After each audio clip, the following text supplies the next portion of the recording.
ഏറ്റവും കൂടുതൽ കാലം കേരളം ഭരിച്ച മുഖ്യമന്ത്രി എന്ന റെക്കോർഡുടമയായ ഇ കെ നായനാർ അസാധാരണമായ രാഷ്ട്രീയ വ്യക്തിത്വമാണ്. ജനങ്ങളെ എത്രയധികം ചിരിപ്പിക്കുകയും ചിന്തിപ്പിക്കുകയും ചെയ്യുന്ന മറ്റൊരു രാഷ്ട്രീയ നേതാവെന്ന് കേരളത്തിലുണ്ടോയെന്ന സംശയമാണ്. എന്നാൽ ഈ വ്യക്തിത്വത്തിന് പിന്നിൽ വേദനയുടെയും ത്യാഗങ്ങളുടെയും നിരവധി കഥകൾ ഒളിഞ്ഞുകിടപ്പുണ്ട്. പലതവണയായി 10 വർഷത്തെ ജയിൽ ജീവിതം, 3 ഘട്ടങ്ങളായ ഒളിവ് ജീവിതം. ഈ യാത്രകൾക്കിടെയെല്ലാം കൂടെ ഇ കെ നായനാറിൻ്റെ കൂടെ ഒരാൾ നിഴലുപോലും ഉണ്ടായിരുന്നു, സഹധർമ്മിണി ശാരദ ടീച്ചർ. ഇന്ന് നമുക്കിവരുമായി കുറച്ചു നേരം ചെലവഴിക്കാം. ടീച്ചർക്കും നായനാർ സഖാവിന് സ്വാഗതം കൈരളിയിലേക്ക്. സഖാവ് സ്കൂളിൽ ഗാന്ധി തൊപ്പിയും വെച്ചിട്ട് സാറ് പോയിട്ടുണ്ട്. ഗാന്ധി തൊപ്പിയും വെച്ചിട്ട് സ്കൂളിൽ പോയിട്ടുണ്ട്. അപ്പം അന്ന് തല്ലുണ്ടോ? പള്ളിക്കൂടത്ത് പോയ സമയത്ത് അന്ന് ദേശീയ പ്രസ്ഥാനത്തിൻ്റെ ഒരു കാലഘട്ടമാണ്. കേളപ്പൻ്റെ നേതൃത്വത്തിലുള്ള സത്യാഗ്രഹം കേരളത്തിൽ, പ്രത്യേകിച്ചും കാലിക്കറ്റിൽ നിന്ന് പയ്യന്നൂർ വരെയുള്ള സത്യാഗ്രഹ സമരജാഥ, മഹാത്മാഗാന്ധിയുടെ നേതൃത്വത്തിലുള്ള അഖിലേന്ത്യാ ദണ്ഡിയാത്ര, അങ്ങനെ ഒരു ദേശീയ പ്രസ്ഥാനത്തിൻ്റെ കാലത്ത് ഞങ്ങളെ വിദ്യാർത്ഥികൾ കോൺഗ്രസുമായി സഹകരിച്ച് അല്ലെങ്കിൽ ദേശീയ ബ്രിട്ടീഷ് സാമ്രാജ്യത്വത്തിനെതിരായി പോരാടുന്ന ഒരു കാലഘട്ടമാണ്. അന്ന് പള്ളിക്കൂടത്തിൽ എഴുതി വെച്ചത് മുഴുവൻ രാജാപ്രത്യക്ഷ ദൈവതം എന്നാണ്. മറ്റൊന്ന് രാജാവെന്നാൽ ആരമ്മേ, രാജാവെൻ മകൻ ഈശ്വരന്. ഇതൊക്കെയാണ് അന്നത്തെ ഞങ്ങളുടെ പള്ളിക്കൂടത്തിൽ എഴുതി വെച്ച മുദ്ര. അതിവിടെ ആയിരിക്കും എനിക്ക് തോന്നുന്നു.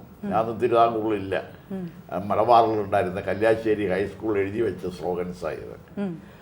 അതിനെതിരായി ഞങ്ങൾ കോൺഗ്രസിൻ്റെ പ്രസ്ഥാനത്തിൽ പങ്കെടുത്ത് അതിൻ്റെ ഒരു മാതൃകയായിട്ടാണ് ഗാന്ധി തൊപ്പി വെച്ച് പള്ളിക്കൂടത്തിൽ പോയി ഇരിക്കാൻ വേണ്ടി ഒരു തീരുമാനം ഞങ്ങൾ വിദ്യാർത്ഥികളെടുത്തത്. എന്നാൽ എൻ്റെ ഹൈസ്കൂൾ ഹെഡ് മാസ്റ്റർ ഒരു ബ്രാഹ്മണനായിരുന്നു. അദ്ദേഹം എതിരാണ്. അദ്ദേഹം ബ്രിട്ടീഷ് പക്ഷപാതിയാണ്.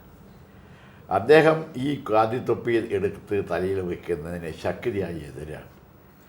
ഞങ്ങളത് നിഷേധിച്ചുകൊണ്ട് ഗാന്ധി തൊപ്പി വയ്ക്കും. വീട്ടിലും അനുകൂലമല്ല. വീട്ടിൽ വരുമ്പോൾ അതെടുത്ത് പോക്കറ്റിലിടും. പള്ളിക്കൂടത്തിലാണെങ്കിൽ അതെടുത്ത് തലയിൽ വെക്കും. ഇതിന് വല്ല ശിക്ഷിക്കുമായിരുന്നോ സ്കൂളിൽ ചെല്ലുമ്പോൾ? ഇല്ലില്ല, വീട്ടിൽ ശിക്ഷിക്കല്ല, പള്ളിക്കൂടത്തിൽ ശിക്ഷിച്ചു. ഞങ്ങളെല്ലാം പിടിച്ച് ഈ ബെഞ്ചുമ കർത്താന്ന് അന്നൊരു ശിക്ഷയുണ്ട്. ഈ ഇരിക്കുന്ന ബെഞ്ചുമ കയറി നിൽക്കുക കുട്ടികൾ. അത് അദ്ദേഹത്തെ ഒരു പണിഷ്മെൻ്റാണ്. ഇപ്പം നിങ്ങളിപ്പോൾ 5ാം ക്ലാസ് പഠിക്കുന്നു, മാസ്റ്റർക്ക് എതിരായിട്ടാണെങ്കിൽ മാസ്റ്റർ നിങ്ങളെ ഇരിക്കുന്നിടത്ത് പുറത്താക്കിയിട്ട് അതിൻ്റെ മുകളിൽ നിൽക്കാൻ പറയും. 1 മണിക്കൂർ നിൽക്കാൻ പറയും. അങ്ങനെയായിരുന്നു അവിടുത്തെ പണിഷ്മെൻറ്റിൻ്റെ സിസ്റ്റം അന്നത്തെ. ഞങ്ങളൊക്കെ പിടിച്ച് അവിടെ നിർത്തും, എന്നാലും തൊപ്പിയിടും.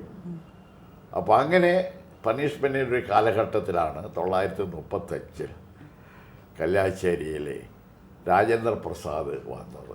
രാജേന്ദ്ര പ്രസാദ് അന്ന് അഖിലേന്ത്യാ കോൺഗ്രസ് കമ്മിറ്റിയുടെ പ്രസിഡന്റാണ്. ഈ കേരളം മുഴുവൻ ടൂർ ചെയ്യുന്ന, കേരളം എന്നില്ല മലബാർ ടൂർ ചെയ്യുന്ന ഒരു കാലഘട്ടമാണ്. കേരളം എന്ന് വെച്ചാൽ ഇവിടെ ദിവാൻ ഭരണമാണ്, കൊച്ചി ദിവാൻ ഭരണമാണ്.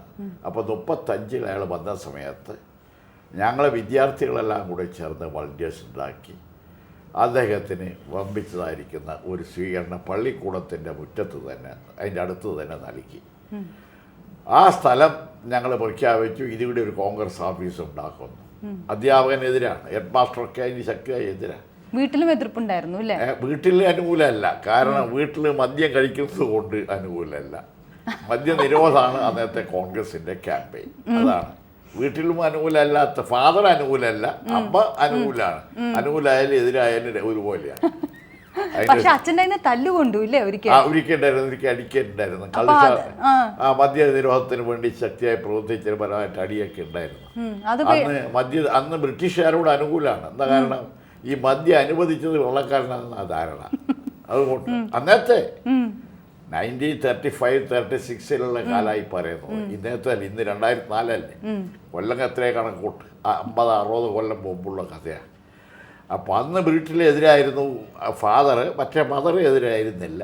ഈ ഒരു സ്ഥിതി പള്ളിക്കൂടത്തിൽ പഠിക്കുമ്പോൾ അങ്ങനെയാണ് രാജേന്ദ്ര പ്രസാദിന് ഞങ്ങൾ മാലയിട്ട് എല്ലാ സ്വീകരണം നൽകി. തളിപ്പറമ്പ് വരെ ഞങ്ങൾ നടന്നുപോയി. തളിപ്പറമ്പ് ഹൈസ്കൂൾ ഉണ്ടായിരുന്നു, അവിടെയും വമ്പിച്ച സ്വീകരണം നൽകി. അന്ന് അദ്ദേഹം എൻ്റെ കൈ പുറത്തു തട്ടിയിട്ട് പറഞ്ഞു, നന്നായി കോൺഗ്രസിൻ്റെ പ്രവർത്തനത്തിൽ പങ്കെടുക്കുക, കുട്ടികൾ വളർന്നു വരട്ടെ എന്നെല്ലാം ഞങ്ങൾ ആശീർവദിച്ചിട്ട്. അന്ന് KPR ഗോപാലനുണ്ട്, അതുപോലെ തന്നെ കേരളീയനുണ്ട്, ഇവരൊക്കെ ഉണ്ടായിരുന്ന സ്വീകരണത്തിന്. രാജേന്ദ്ര പ്രസാദ്, അന്നത്തെ രാജേന്ദ്ര പ്രസാദ് ഇന്നത്തെ സോണിയൊന്നുമല്ല. കാരണം അയാൾ ഇന്ത്യയുടെ പ്രസിഡന്റ് ആയിരുന്നല്ലോ കുറെ കാലം. പക്ഷെ അന്നായിരുന്നില്ലല്ലോ, അന്ന് കോൺഗ്രസ് പ്രസിഡന്റാണ് അദ്ദേഹം. മലബാറിൽ എന്ന് പറഞ്ഞാൽ വമ്പിച്ച സ്വീകരണമാണ് കോൺഗ്രസിൻ്റെ. ആ നിലക്കാണ് കല്യാശ്ശേരിയിലൊരു സ്വീകരണം നടത്തി. അതൊരു ടേണിംഗ് പോയിന്റ് ആയിരുന്നു നമ്മുടെ ജീവിതത്തിൽ. കോൺഗ്രസിൻ്റെ പ്രസിഡന്റുമായി ബന്ധപ്പെട്ട് ദേശീയ പ്രസ്ഥാനത്തിൽ അങ്ങനെ കേരളത്തിൽ കല്യാശ്ശേരി ഒരു പ്രധാനപ്പെട്ട പഞ്ചായത്തും പ്രദേശവുമാണ്. കാരണം ഈ കോൺഗ്രസ് മൂവ്മെൻറ്റും കല്യാശ്ശേരി വളർന്നു വന്നു, നിരോധനാജ്ഞകളും വന്നു, യാത്ര നടത്താൻ പാടില്ല പോലീസിൻ്റെ. എന്നാൽ KPR ആയിരുന്നു അന്നത്തെ കോൺഗ്രസിൻ്റെ അമ്മാവനായിരുന്നു. അമ്മാവനാണ് KPR ഗോപാലൻ. ടീച്ചറിന്റെ അടുത്ത് ഈ കഥകളൊക്കെ പറയാറുണ്ടോ? സാറ് പറഞ്ഞു തരാറുണ്ടോ ഈ അന്ന് നടന്ന കഥകളൊക്കെ? ഞാൻ ബുക്ക് വായിച്ചിട്ട്. അല്ല സാറൊന്നും പറഞ്ഞു തന്നിട്ടില്ലേ? അല്ല, അപ്പൊ ഇപ്പൊ എന്തെങ്കിലും ഒരു സംശയം ചോദിക്കും. അങ്ങനെ അന്ന് ഈ കുട്ടിയായിരുന്നപ്പോ കണ്ടിട്ടുണ്ടോ? ടീച്ചർ കണ്ടിട്ടുണ്ടോ സാറിനെ? കുട്ടിയായെന്നൊന്നും കണ്ടത് ഓർമ്മയില്ല. ഇല്ല അല്ലേ? അത്ര ചെറുപ്പത്തിലെ നാട് വിട്ടതല്ലേ. അപ്പൊ അന്ന് അടി കൊണ്ട് പിണങ്ങി ബാംഗ്ലൂർ പോയതായിട്ട് വായിച്ചിട്ടുണ്ടല്ലോ. അച്ഛന്റെ അടി കൊണ്ടിട്ട് പോയതാണ്, മംഗലാപുരത്തേക്ക് പോയതാണ്. അടി കൊണ്ട് അതെ, അടി കൊണ്ട് രാത്രി ഒളിച്ചു പോയതാണ്. അതങ്ങനെ വീട്ടിലെതിരാണ്, കോൺഗ്രസിനെതിരായിരുന്നു ഫാദർ. അപ്പൊ അങ്ങനെ KPR ഫാദർ കോൺഗ്രസിനെതിരായിരുന്നു അന്ന് ആ പീരീഡ്. അങ്ങനെയാണ് അവിടെ ഞങ്ങൾ കോൺഗ്രസിലേക്ക് വന്ന് Kalliasseri Congress committee, Congress volunteer officer, ഞാൻ വളണ്ടിയർ ഓഫീസറായിരുന്നു, കോൺഗ്രസ് കമ്മിറ്റി സെക്രട്ടറി ആയിരുന്നു, പിന്നെ ബാലസംഘം, യുവജന സംഘം ഒക്കെ ആണെന്ന് ഞങ്ങൾ പിന്നെ പ്രവർത്തിച്ച് വളർത്തുകയാണ് ചെയ്തു വന്നിരുന്നത്. ആ ഘട്ടത്തിലായിരുന്നു സഖാവ് കൃഷ്ണപിള്ളയും സഖാവ് AKജിയും അവിടെ സ്ഥിരമായി വന്നുകൊണ്ടിരുന്നു. ആദ്യമായി കണ്ടതൊക്കെ ഓർമ്മ. കാരണം കൃഷ്ണപിള്ള നിയമലംഘനത്തിൽ ഭയങ്കര മർദ്ദനം അനുഭവിച്ച ആളാണ് കോഴിക്കോട്ട്. AKജി അധ്യാപകനായിട്ട് രാജിവെച്ചിട്ട് ആ ജാഥയ്ക്ക് ശേഷം ഫുൾ ടൈമറായി. അത് കോൺഗ്രസിൻ്റെ സജീവ പ്രവർത്തകനും മുഴുവൻ സമയ പ്രവർത്തകനായി. ജാഥയ്ക്ക് സ്വീകരണമൊക്കെ AKജി പെരളശ്ശേരിയിൽ നിന്ന് നൽകുകയും പിന്നെ അധ്യാപകൻ എന്നുള്ള പ്രസ്ഥാനം രാജിവെക്കുകയും കോൺഗ്രസിൽ പങ്കെടുക്കുകയും അങ്ങനെ നിയമം ലംഘന സമരത്തിൽ സജീവമായി പങ്കെടുക്കുകയും ചെയ്യുന്ന ഒരു സ്ഥിതിക്ക് എത്തിയപ്പോൾ ഞങ്ങൾ കൃഷ്ണപിള്ളി ഞങ്ങളെല്ലാം കൂടി ഞങ്ങൾ ട്രേഡ് യൂണിയൻ രംഗത്തിലേക്ക് പ്രവർത്തിക്കാൻ വിട്ടു. അങ്ങനെയാണ് ആദ്യമായി എന്നെ അറസ്റ്റ് ചെയ്യുന്നത് 1940 സെപ്റ്റംബറിൽ, 40 ഏപ്രിൽ മാസം. ആദ്യമായിട്ട് ഈ ജയിലിൽ പോയപ്പോൾ അത് 40 വിഷമം വല്ലതും ഉണ്ടായിരുന്നോ? ഉണ്ടാവില്ല, ജയിൽ അറിയില്ലല്ലോ എന്താ. അന്ന് ജയിൽ എന്താണെന്ന് വെച്ചാൽ ഒരു വ്യത്യാസമുണ്ട്. അന്ന് കോൺഗ്രസിൻ്റെ മന്ത്രിസഭയുണ്ടായിരുന്നു. അതുകൊണ്ട് അന്ന് ഈ ചകരി വിരിക്കലും ചകരി തല്ലലുമാണ് ജോലി. അതിന് മുമ്പ് അതിനേക്കാളും വൃത്തികെട്ടതായിരിക്കുന്ന ജോലിയാണ് നൂല് പിരിക്കലുമായിരുന്നു ജോലി. എന്നാൽ കോൺഗ്രസ് അതിൻ്റെ അകത്ത് ചകരി പിരിക്കാനും ചകരി തല്ലാനും ഒക്കെയാണ്. രാവിലെ 5 മണിക്കിട്ടാൽ 6 മണി മുതൽ പണി, ഉച്ചവരെ, ഉച്ചയ്ക്ക് ശേഷം വൈകുന്നേരം വരെ ഇത് തന്നെ അത് ചകരി വിരിക്കുക, ചകരി തല്ലുക, എടുക്കുക, അന്നത്തെ ജോലിയായത്. അത് ഞാൻ പറയാൻ അതല്ലേ. സത്യം പറഞ്ഞ ഞങ്ങൾ ഈ യുദ്ധത്തിനെതിരായി, കൃഷിക്കാരുടെ ക്ഷാമത്തിനെതിരായിട്ട് ദിനം കൊണ്ടാലോട് പണി പ്രഖ്യാപിച്ചു. അപ്പോൾ EMSം കൃഷ്ണപിള്ളി ഒളിവിൽ പോയി. കാരണം അറസ്റ്റ് വാറണ്ട് വന്നു. ഈ അറസ്റ്റ് വാറണ്ടുകൾ പുറപ്പെടുവിച്ച ശേഷം കൃഷ്ണപിള്ളയും EMS എല്ലാം ഒളിവിൽ പോയി. 2 പേരും ഒളിവിൽ പോയി. അവരെ കണ്ണൂർ ജില്ലയിലായിരുന്നു അവർ ഒളിവിലുണ്ടായിരുന്നത്. അപ്പോൾ 40 സെപ്റ്റംബർ 15 ഈ ദിവസം കൊണ്ടാടാൻ വേണ്ടി KPCC ആഹ്വാനം ചെയ്തു. അപ്പോൾ KPCC എന്ന് പറഞ്ഞാൽ ഇടതുപക്ഷത്തിൻ്റെ കയ്യിലാണ്. അപ്പോൾ അതിനോട് കോൺഗ്രസ് പൂർണ്ണമായി യോജിച്ചിട്ടില്ലെങ്കിലും ആ ദിവസം ഭയങ്കരമായി നടന്നു. അന്നാണ് മോറാഴ സെപ്റ്റംബർ 15 സംഭവം. നിരോധിച്ചു. നിരോധനം ലംഘിച്ച് മോറാഴ വന്നു. ആദ്യം കീച്ചേരിയാണ്, അവിടുന്ന് മോറാഴയിലേക്ക് വന്നു. അവിടെ നിരോധിച്ച് ഒരു ഇൻസ്പെക്ടർ ജനങ്ങളുടെ ശക്തിയായി ഏറ്റുമുട്ടലുണ്ടായി. അന്ന് ആ യോഗത്തിൽ ഞാനും ഉണ്ടായിരുന്നു. മോറാഴ സെപ്റ്റംബർ 15. KPR ആണ് അതിൻ്റെ ലീഡർ, ഭാരതീയനുണ്ടായിരുന്നു, ഇവരൊക്കെ ഉണ്ടായിരുന്നു ആ യോഗത്തിൽ. പോലീസുമായി ഏറ്റുമുട്ടലിൽ സബ് ഇൻസ്പെക്ടർ മരിച്ചു, കുട്ടികൃഷ്ണൻ. ഹെഡ് കോൺസ്റ്റബിൾ ഗോപാൽ നമ്പ്യാരും മരിച്ചു. രഹസ്യ പോലീസുകാരനാണ്. ഇവർ 2 പേര് മരിച്ചവിടെ നമ്മുടെ അറാക്കൽ കുഞ്ഞിരാമൻ തുടങ്ങിയിട്ടുള്ളവർക്കൊക്കെ പരിക്ക് പറ്റി. KPRക്ക് അടക്കം തന്നെ ലാത്തിച്ചാർജ് ചെയ്തു. നമ്മുടെ ഒരാൾക്ക് വെട്ടിക്കൊണ്ടു, ഒരു മുസ്ലിം ചെറുപ്പക്കാരന്. അങ്ങനെ 40 സെപ്റ്റംബർ 15 പോലീസിൻ്റെ പിറ്റേന്ന് മുതൽ കൊള്ളയായി. മുഴുവൻ വീടുകളും കയറുക, കല്യാശ്ശേരി പഞ്ചായത്തിലും പാപ്പിനിശ്ശേരി പഞ്ചായത്തിലും വീടുകൾ കൊള്ള ചെയ്യുക, അറസ്റ്റ് ചെയ്യുക, ഇതായിരുന്നു. അന്ന് രാത്രി മുതൽ ഞാനും ഒളിവിൽ പോയി. സാറിന്റെ പക്ഷേ സഹോദരന്റെ പേരിലായിരുന്നു കേസ് അത് വന്നതല്ലേ?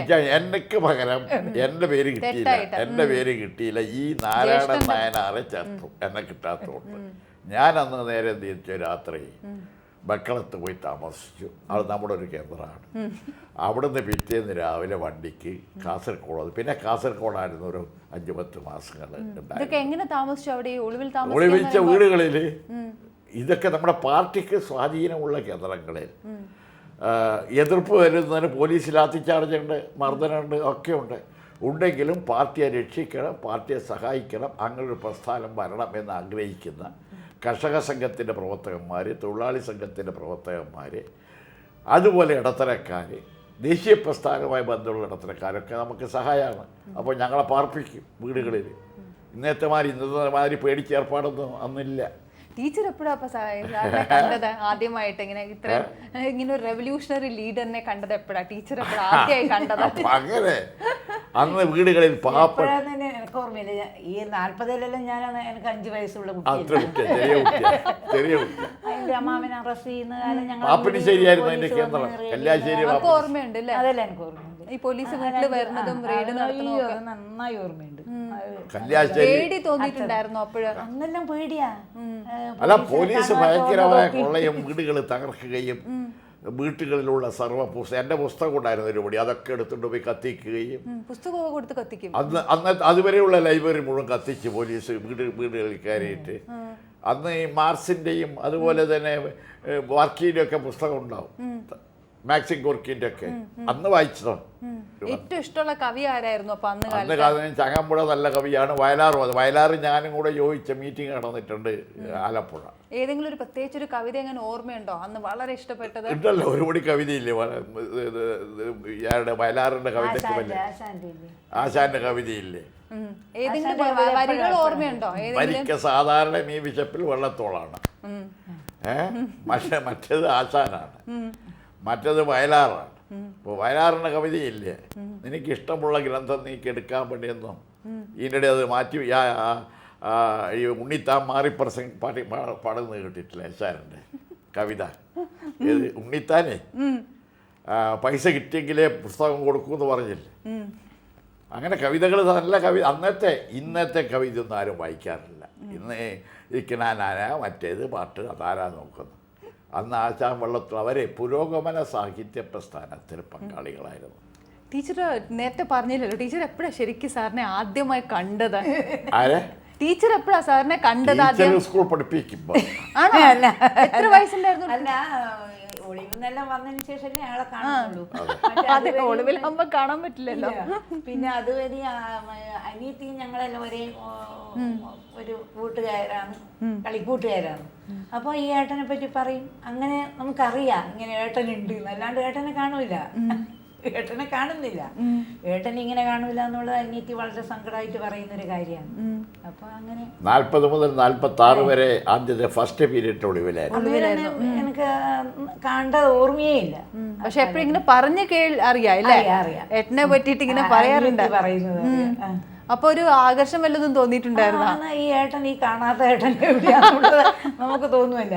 ഈ ഏട്ടൻ കാരണവരുണ്ട് അവിടെ ജയിലല്ലേ? അല്ല, ഒരു ഏട്ടൻ ഉണ്ട് എന്ന് പറയുന്ന ആ ഏട്ടനെ കാണുന്നില്ല. അതെന്തായിരിക്കും അതിന്റെ കാരണം? നമുക്ക് അന്നേരം രാഷ്ട്രീയത്തിനെ പറ്റി അത്ര, അമ്മാവനെ ഇങ്ങനെ പിടിച്ച് കൊണ്ടുപോയി പിന്നെ തൂക്കാൻ വിളിച്ചു, ഇതെല്ലാം എൻ്റെ ചെറിയ പ്രായത്തിൽ അറിയുന്നതല്ലേ. അങ്ങനെ ആ സമയത്താണല്ല ഞങ്ങൾ വളരെ വേദന അനുഭവിച്ചത്. തൂക്കാൻ വിളിച്ച്. അപ്പൊ ടീച്ചറിന്റെ വീട്ടിൽ ഇങ്ങനെയൊക്കെ വരുമ്പോ വീട്ടിൽ ഭയങ്കര വിഷമായിരുന്നു, ഇങ്ങനെ പോലീസ് ഇടയ്ക്ക് കയറി വരിക, രാത്രി വരും എല്ലാ ദിവസവും രാത്രി ഒരു 12 മണിയാകുമ്പോൾ നമ്മൾ അതിന് വെയിറ്റ് ചെയ്ത് ഇരിക്കുന്ന മാതിരിയാണ് നമുക്ക് തോന്നുന്നത്. വീട്ടിനകത്ത് കയറി അവര് വന്നാൽ പിന്നെ അവർക്കെല്ലാം ഒഴിച്ചു കൊടുക്കണ്ടേ.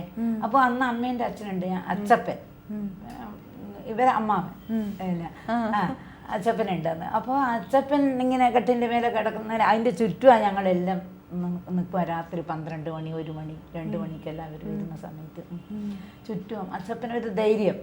അങ്ങനെ അമ്മ, ഞങ്ങൾ കുട്ടികൾ, അങ്ങനെ എല്ലാവരും കൂടി അവിടെ നിൽക്കും. അമ്മ, എൻ്റെ അമ്മ,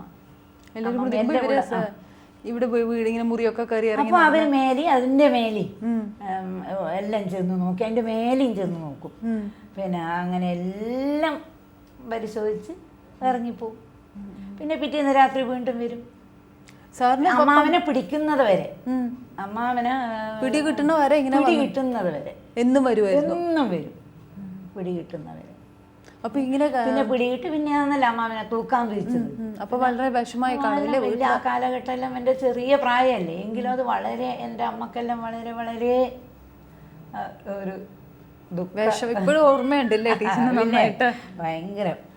സാറിന് ഭയങ്കര വിഷമം തോന്നി ഇങ്ങനെ കയ്യൂർ കേസിൽ KPR-നെ തൂക്കിക്കൊല്ലാൻ വിധിച്ചപ്പോ? അപ്പൊ ഞാനത് കാസർഗോഡ് വടക്കേ അറ്റത്തുള്ളത്. ആ റിപ്പോർട്ട് വരുന്ന സമയത്ത് ഞാനും എൻ്റെ കൂടെ മാധവനും ഉണ്ടായിരുന്നു, ഭാരതസഹാക്കള്. വളരെ ആശ്ചര്യം തോന്നി ഇങ്ങനെ തൂക്കാൻ വിധിച്ചാൽ. വിഷമവും തോന്നി, ദുഃഖവും തോന്നി. പിന്നെ അത് മാത്രല്ല, അമ്മാവനെ ഇങ്ങനെ ഒരു ഒളിച്ച് താമസിച്ച ഒരു ടീച്ചറെ വീട്ടിലാണ് മക്കളത്ത്. അപ്പൊ അവര് തന്നെയാന്ന് തോന്നുന്നു ഒറ്റ കൊടുത്തത്. അങ്ങനെയാന്ന് അതെ എന്താന്ന് അറിയെങ്കിൽ ഒരു ടീച്ചറാ വീട്ടിലാ താമസിച്ചത്. അതെ, ക്രിസ്ത്യൻ. എന്താ പേരിപ്പം എനിക്ക് ഓർമ്മയില്ല. അപ്പൊ അവര് തന്നെ അവസാനം എന്താ പേടി കൊണ്ടായിരിക്കും, പിന്നെ എത്ര ദിവസം ഇങ്ങനെ ഒളിപ്പിക്കുക ആ ഒരു പേടിയായിരിക്കും.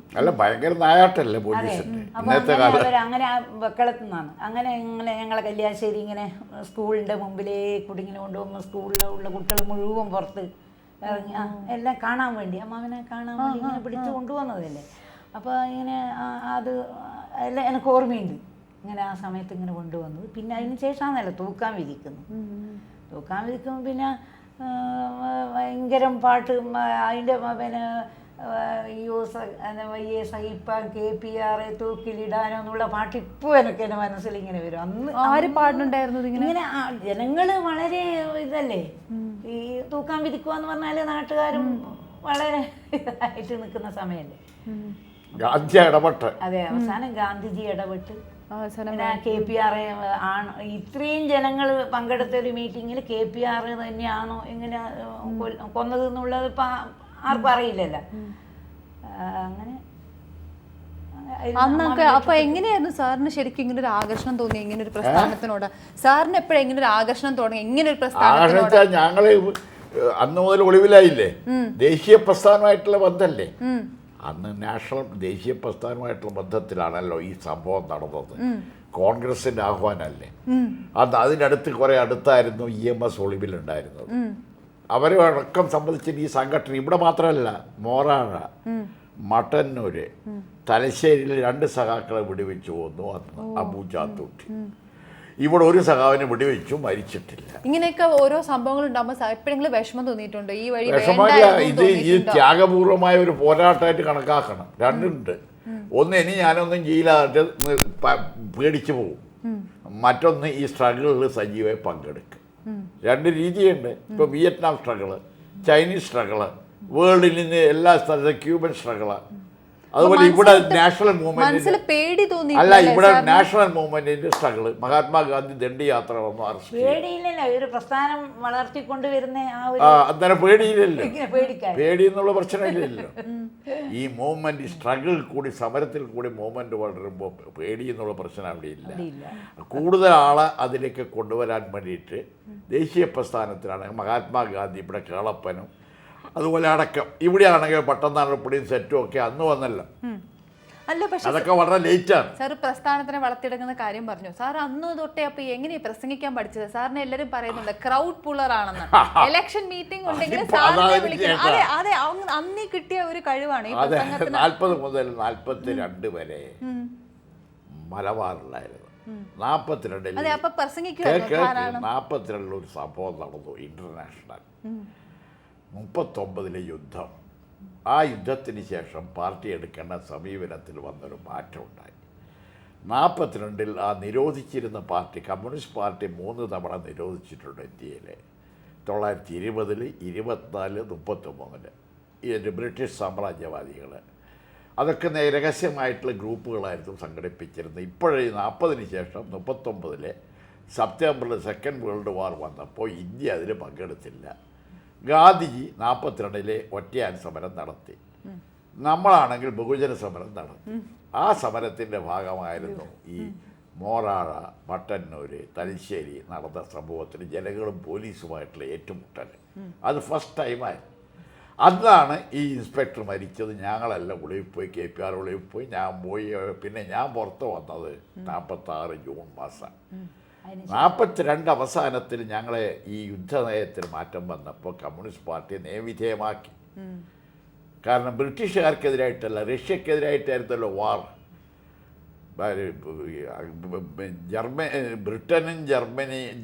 ബ്രിട്ടനും അതുപോലെ റഷ്യയും അതുപോലെ അമേരിക്കയും കൂടെ യോജിച്ച് ഉള്ള ഒരു സ്ട്രഗിളായിരുന്നല്ലോ പിന്നീട് ജർമ്മനിക്കെതിരായിട്ട് നടന്നത്. അപ്പം അതിൻ്റെ ഫലമായിട്ട് ഇവിടെ മാറ്റം വരുത്തി കമ്മ്യൂണിസ്റ്റ് പാർട്ടിയുള്ള സമീപനത്തിൽ. 42-ൽ ഞാനും AV കുഞ്ഞമ്പു, OJ ജോസഫ് എല്ലാം ഒളിവിലാണ്. ഞങ്ങളൊക്കെ മലബാറിൽ ഒളിവിലായിരുന്നു. ഇവരെല്ലാം കൂടി ഞങ്ങളെ ഇങ്ങോട്ടേക്ക് പാർട്ടി നിയോഗിച്ച് കൃഷ്ണപ്പിള്ളയും ഇവിടെ CH കണാരൻ്റെയും ചാർജ് ഇവിടെ കൊടുത്തു. ട്രാവൻകൂർ, തിരുവിതാംകൂറിൽ സർസിപ്പിയാണ്. ഇവിടെ ക്രൂരമായ മർദ്ദനങ്ങളാണ്. അപ്പോഴാണോ സാർ കേരള കൗമുദിയിൽ ജോലി ചെയ്തത്? അതെ വരുന്നു. അപ്പോൾ 42-ൽ ഇവിടെ വന്നതിന് ശേഷം എനിക്ക് ഇവിടുന്ന് മുതൽ കന്യാകുമാരി വരെയുള്ള പാർട്ടി ചാർജായിരുന്നു ഒരു കൊല്ലം. അത് ഞാൻ അടുത്തവരെ പോകണം പോകാറുണ്ട്. എന്നെ ആർക്കും അറിയില്ല. ഞാൻ കള്ളി കൊണ്ടുകൊടുത്തിട്ടാണ് പോക്ക്. എന്നെ ആർക്കും അറിയില്ല. ബസ്സിലാണ് പോക്ക്. കന്യാകുമാരി മുതൽ ട്രിവാൻഡ്രം വരെ ഡിസ്ട്രിക്റ്റാണ്, ഒരു ഡിസ്ട്രിക്റ്റാണ്. ആ അടിസ്ഥാനത്തിൽ ഇവിടെ വർക്ക് ചെയ്തുകൊണ്ടിരിക്കുന്ന സമയത്താണ് കേരള കൗമുദി ചേർക്കാൻ വേണ്ടി ഞങ്ങളൊന്ന് ആലോചിച്ചത്. ഏത് ഇല്ലീഗലാണല്ലോ, നിയമവിരുദ്ധല്ലേ. അങ്ങനെ KC ജോർജുമായി ബന്ധപ്പെട്ട് ഈ സുകുമാരൻ അതിൻ്റെ മാനേജറുമായി വളരെ ലോകത്തിലാണ്. അങ്ങനെ കേരള കൗമുദിൽ ഞാൻ 10 മാസം ചേർന്നു. സുകുമാരൻ എന്നുള്ള പേരിൽ ചേർന്നു. എന്നെ അറിയില്ല അവർക്ക്.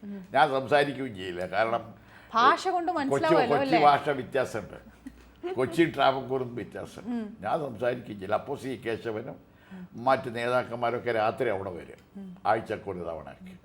ഞാൻ ആരോടും ഒന്നും സംസാരിക്കുക, എല്ലാം കേൾക്കുന്നല്ലാതെ. സംസാരം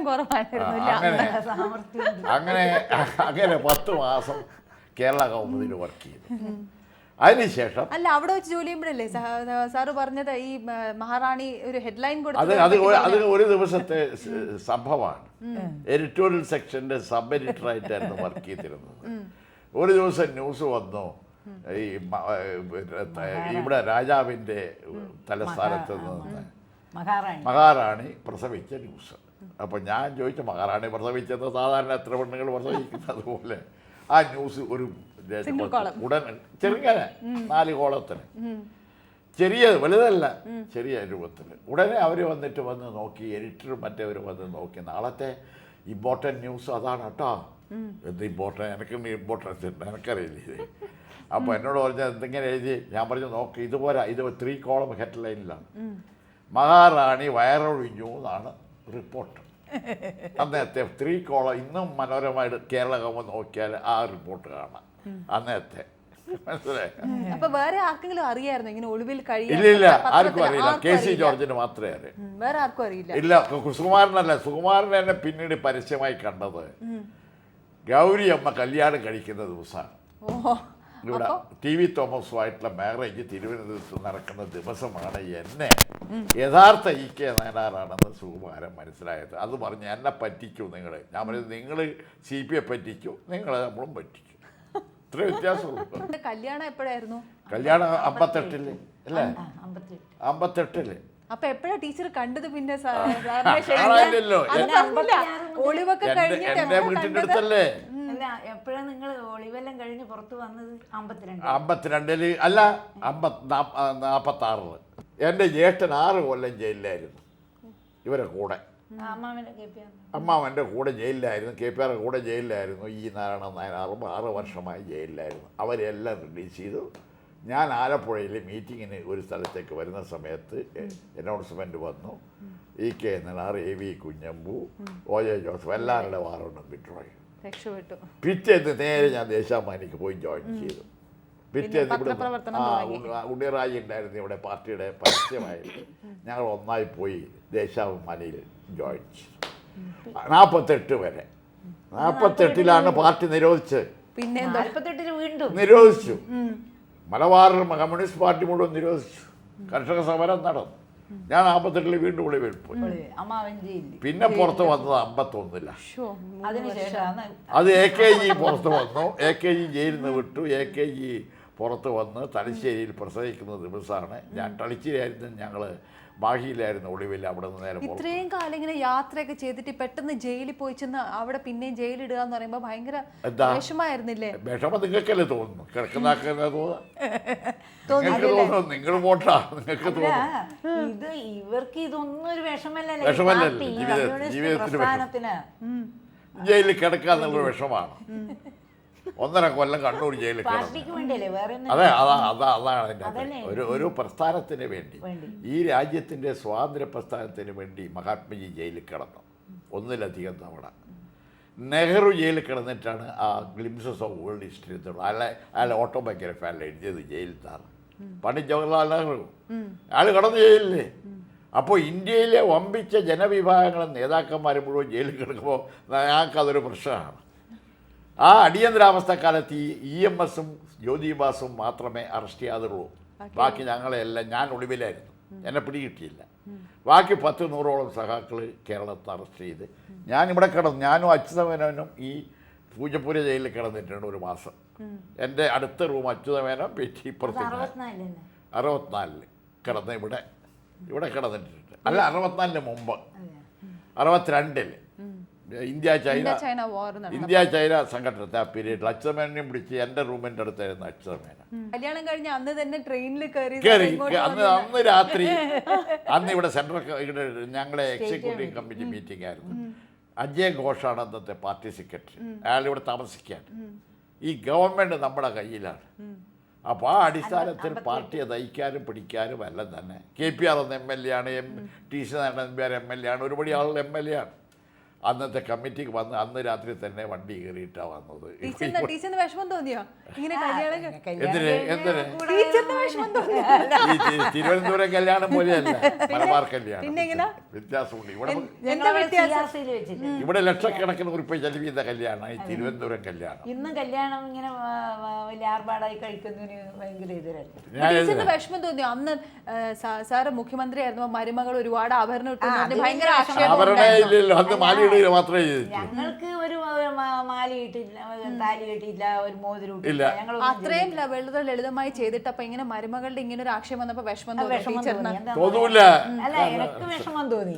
എന്താന്നറിയാം, പിന്നെ ഞങ്ങളെ മറ്റൊരു വീട്ടിൽ നിന്ന് വരുന്ന കുട്ടിയല്ലേ ഇത്, ഞങ്ങളെ മക്കൾക്കല്ലല്ലോ കൊടുക്കുന്നത്, മറ്റൊരു വീട്ടിൽ നിന്ന് വരുന്ന കുട്ടി പിന്നെ അവരും ഇട്ട് വന്നതല്ലേ. അപ്പൊ ആ കുട്ടിയുടെ വീട്ടുകാർക്ക് ആ കുട്ടി ഒരു കല്യാണ സമയത്ത് പിന്നെ പൊന്നണിഞ്ഞ് വരണമെന്ന് അവർക്ക് തോന്നുമല്ല. അല്ലാണ്ട് ഞങ്ങളെ പണത്തിനാവശ്യപ്പെട്ടിട്ടില്ല, പൊന്നിനാവശ്യപ്പെട്ടിട്ടില്ല, ഒന്നുമില്ല. പെൺകുട്ടീനെ മാത്രമേ ഞങ്ങൾ ആവശ്യപ്പെട്ടുള്ളൂ. ഞങ്ങളും അങ്ങനെയാണ് ഞങ്ങളെ കുട്ടികളെ കൊടുത്തത്. പിന്നെ സ്ത്രീധനൊന്നും കൊടുത്തില്ല. കണ്ണൂരുകാരനാണ് കരുണാകരൻ, വളരെ മക്കളെ വളരെയധികം സ്നേഹിക്കുന്ന, ഒരുപാട് ചെയ്തിട്ടുണ്ട്. വേറൊരു കണ്ണൂർകാരനാണ് സാറ്, മക്കളോട് അങ്ങനെ ഒന്നും ചെയ്തിട്ടില്ല.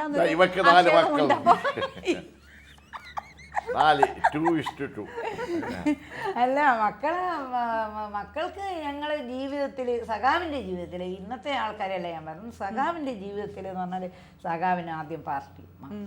ടീച്ചറിന് വിഷമം തോന്നിയിട്ടുണ്ടോ അങ്ങനെ മക്കൾക്ക് വേണ്ടി കൂടുതൽ ചെയ്യാമായിരുന്നു? ചിലപ്പോൾ എല്ലാം തോന്നിയിട്ടുണ്ട്. അതൊരു അമ്മക്ക് തോന്നാതിരിക്കില്ലല്ലോ, പല സന്ദർഭങ്ങളിലും തോന്നിയിട്ടുണ്ട്. പക്ഷെ അതെന്നാലും പിന്നെ സന്ദർഭത്തിൽ അങ്ങനെ തോന്നിയിട്ടുള്ളൂ ഒരിക്കൽ ഒരു പ്രാവശ്യം. അതെല്ലാം പിന്നെ സഖാവ് ഒരു പിന്നെ ഇത് ഒരു പ്രസ്ഥാനത്തിൻ്റെ നേതാവാണ്, അല്ലെങ്കിൽ ഒരു പിന്നെ ഒരു മുഖ്യമന്ത്രിയാണ്, അങ്ങനെ പല തലങ്ങളിലാണെന്നല്ല. ആദ്യം ജില്ലാ സെക്രട്ടറി. നല്ല വിഷമം തോന്നിയ ഒരു ഘട്ടം എപ്പോഴായിരുന്നു? പല സന്ദർഭങ്ങളിലും ഉണ്ട്. അതിപ്പോൾ പറയാനൊന്നും പറ്റില്ല. അത്രയധികം സന്ദർഭങ്ങളിൽ ഓരോ സമയം എനിക്ക് തോന്നിയിട്ടുണ്ട്. പക്ഷെ അതെല്ലാം ഞാൻ എന്താണെന്ന് വെച്ചാൽ അതിനെപ്പറ്റി ഇല്ലാത്തതെന്ന് വെച്ചാൽ ഇതന്നെ, ഞാനൊരു എൻ്റെ മക്കളെ പിന്നെ വീടും ഒരു മക്കളെ മാത്രം നോക്കുന്ന സഖാവാണെങ്കിൽ ഒരു നാടിൻ്റെ മുഖ്യമന്ത്രിയാണ്, അല്ലെങ്കിൽ ഒരു പാർട്ടീൻ്റെ സ്റ്റേറ്റ് സെക്രട്ടറിയാണ്, അങ്ങനെ പല തലത്തിലാണല്ല. അപ്പോൾ സഖാവിനാണെങ്കിൽ അതിൻ്റെ എപ്പോഴും അതിനെ സംബന്ധിച്ചുള്ള കാര്യങ്ങളുണ്ടാവും. അപ്പം ഞാൻ എൻ്റെ മക്കൾ അങ്ങനെ, പക്ഷേ ചില സമയം എന്നെ വേദനിപ്പിച്ച പല സന്ദർഭം. അതാ ഞാൻ ഒരു സന്ദർഭം എപ്പോഴാണ് ടീച്ചറിന് അങ്ങനെ ശരിക്കും വേദന വിഷമം തോന്നിയതാ? ഒരു ഇപ്പം പല സമയങ്ങളിലായിട്ടും തോന്നിയിട്ടുണ്ട് അത്. അതല്ലെങ്കിൽ അതൊന്നും പക്ഷേ ഞാൻ സഖാവിനെ അറിയിക്കയില്ല. അല്ല സാറ് പറയാറുണ്ടോ വിഷമങ്ങൾ ടീച്ചറിനോട് പറയാറുണ്ടോ? പാർട്ടി കാര്യങ്ങളോ അല്ലെങ്കിൽ സ്റ്റേറ്റിന്റെ കാര്യങ്ങളോ ഒന്നും പറയില്ല. അതെന്താ അങ്ങനെ? അന്നും ഇന്നും പറയില്ല. പിന്നെ പാർട്ടി ഇപ്പൊ 3 തവണ മുഖ്യമന്ത്രിയായി. അപ്പോൾ ഒരു കാര്യം ഞാനിങ്ങനെ ടി വിയിലും പത്രത്തിലും കാണുന്നതല്ലാണ്ട് സഖാവിന്റെ വായിന്ന് ഒരു അക്ഷരം. അതെന്താ സാർ അങ്ങനെ ഒരു വിശ്വാസക്കുറവുണ്ടോ? അതല്ല, എന്താന്നറിയാം, പിന്നെ ഇപ്പം ക്യാബിനറ്റ് എല്ലാം കഴിഞ്ഞ് ഉച്ചക്ക് വന്ന് ഊണ് കഴിക്കുമ്പം പിന്നെ ഞാൻ ചോദിക്കും ഇങ്ങനെ ക്യാബിനറ്റിൽ ഉണ്ടായി നമ്മൾ ഉടനെ ടി വിയിൽ കാണുമല്ല, ഇന്ന് ക്യാബിനറ്റ് കഴിഞ്ഞ ദിവസം. അപ്പം ഞാൻ ഊണ് കഴിക്കാൻ വന്നാൽ ചോദിക്കുമ്പോൾ അന്നേരം കൂടി അത് വ്യക്തമായി പറയും.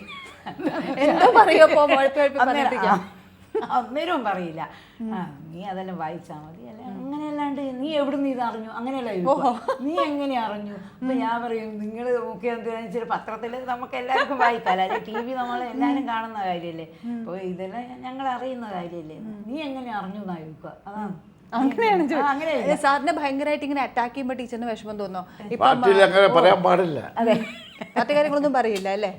പാർട്ടി കമ്മിറ്റിയിലല്ലാതെ പിന്നെ പറഞ്ഞു നടക്കുന്നത് തെറ്റാണ്, അങ്ങനെ പറയാൻ പാടില്ല. അതാണ് കോൺഗ്രസും കമ്മ്യൂണിസ്റ്റ് പാർട്ടിയും തമ്മിലുള്ള നമുക്ക് അതിന്റെ ഒരു ആവശ്യം വ്യത്യാസം. അതാണ് രണ്ട് പാർട്ടികൾ തമ്മിലുള്ള മൗലിക വ്യത്യാസമുണ്ട്. കോൺഗ്രസ് പോലെയല്ല, കോൺഗ്രസിന് എന്തോ ആവാം. ടീച്ചറിന് ഇങ്ങനെ ഞാൻ ടീച്ചറിനോട് ചോദിക്കാൻ വന്നത്, ഇങ്ങനെ ഓരോ ആരോപണങ്ങളൊക്കെ വരുമ്പോൾ ടീച്ചറിന് അപ്പോൾ വിഷമം തോന്നാറുണ്ടോ? സാറിനെ പറ്റിയിട്ട് അങ്ങനെ പൈസ എടുത്തിട്ടുണ്ട് അല്ലെങ്കിൽ ഇങ്ങനെ ഒരു അഴിമതി കാണിച്ചിട്ടുണ്ടോ എന്നൊക്കെ പറയുമ്പോൾ ടീച്ചറിന് വിഷമം തോന്നോ? ഇല്ല എന്നുള്ളത് എനിക്കറിയാലോ. അതുകൊണ്ട് ആദ്യം കുറേ വിഷമം തോന്നിയിരുന്നു. 80-ലെല്ലാം എന്തെങ്കിലും ഒരു ചെറിയ പത്രത്തിൽ കാണുമ്പോൾ തന്നെ എനിക്ക് ഭയങ്കര വിഷമം തോന്നും. കരച്ചിലൊക്കെ വരുമോ? ഇല്ല, അന്നേരം വിഷമം തോന്നി. പിന്നെ അതിനെപ്പറ്റി അങ്ങനെ ഒന്നുമില്ല. എന്ന് വെച്ചാൽ വെറുതെ പറയുന്നതാണല്ല ഈ ആരോപണങ്ങൾ എന്ന് പറഞ്ഞാൽ. അതുകൊണ്ട് ടീച്ചറിന് അങ്ങനെ വിഷമമൊന്നും പിന്നെ തോന്നിയിട്ടില്ല. അല്ല, ഞാൻ ചോദിച്ചോട്ടെ, സാറിന് ഞാൻ നേരത്തെ പറഞ്ഞതാ, സാറിനെ ക്രൗഡ് പുള്ളർ എന്ന് പറയാറുണ്ട്. സാറിന്റെ പ്രസംഗങ്ങൾ എല്ലാവർക്കും ഭയങ്കര ഇഷ്ടമാണ്, ആൾക്കാരെ ചിരിപ്പിക്കും. ഇത് നേരത്തെ സാർ ആലോചിച്ച് വെക്കണാണോ എന്ത് പറയണം എന്നുള്ളത് പ്രസംഗത്തിനാണ്? അവിടെ ചെന്ന് തട്ടിവിടല്ല.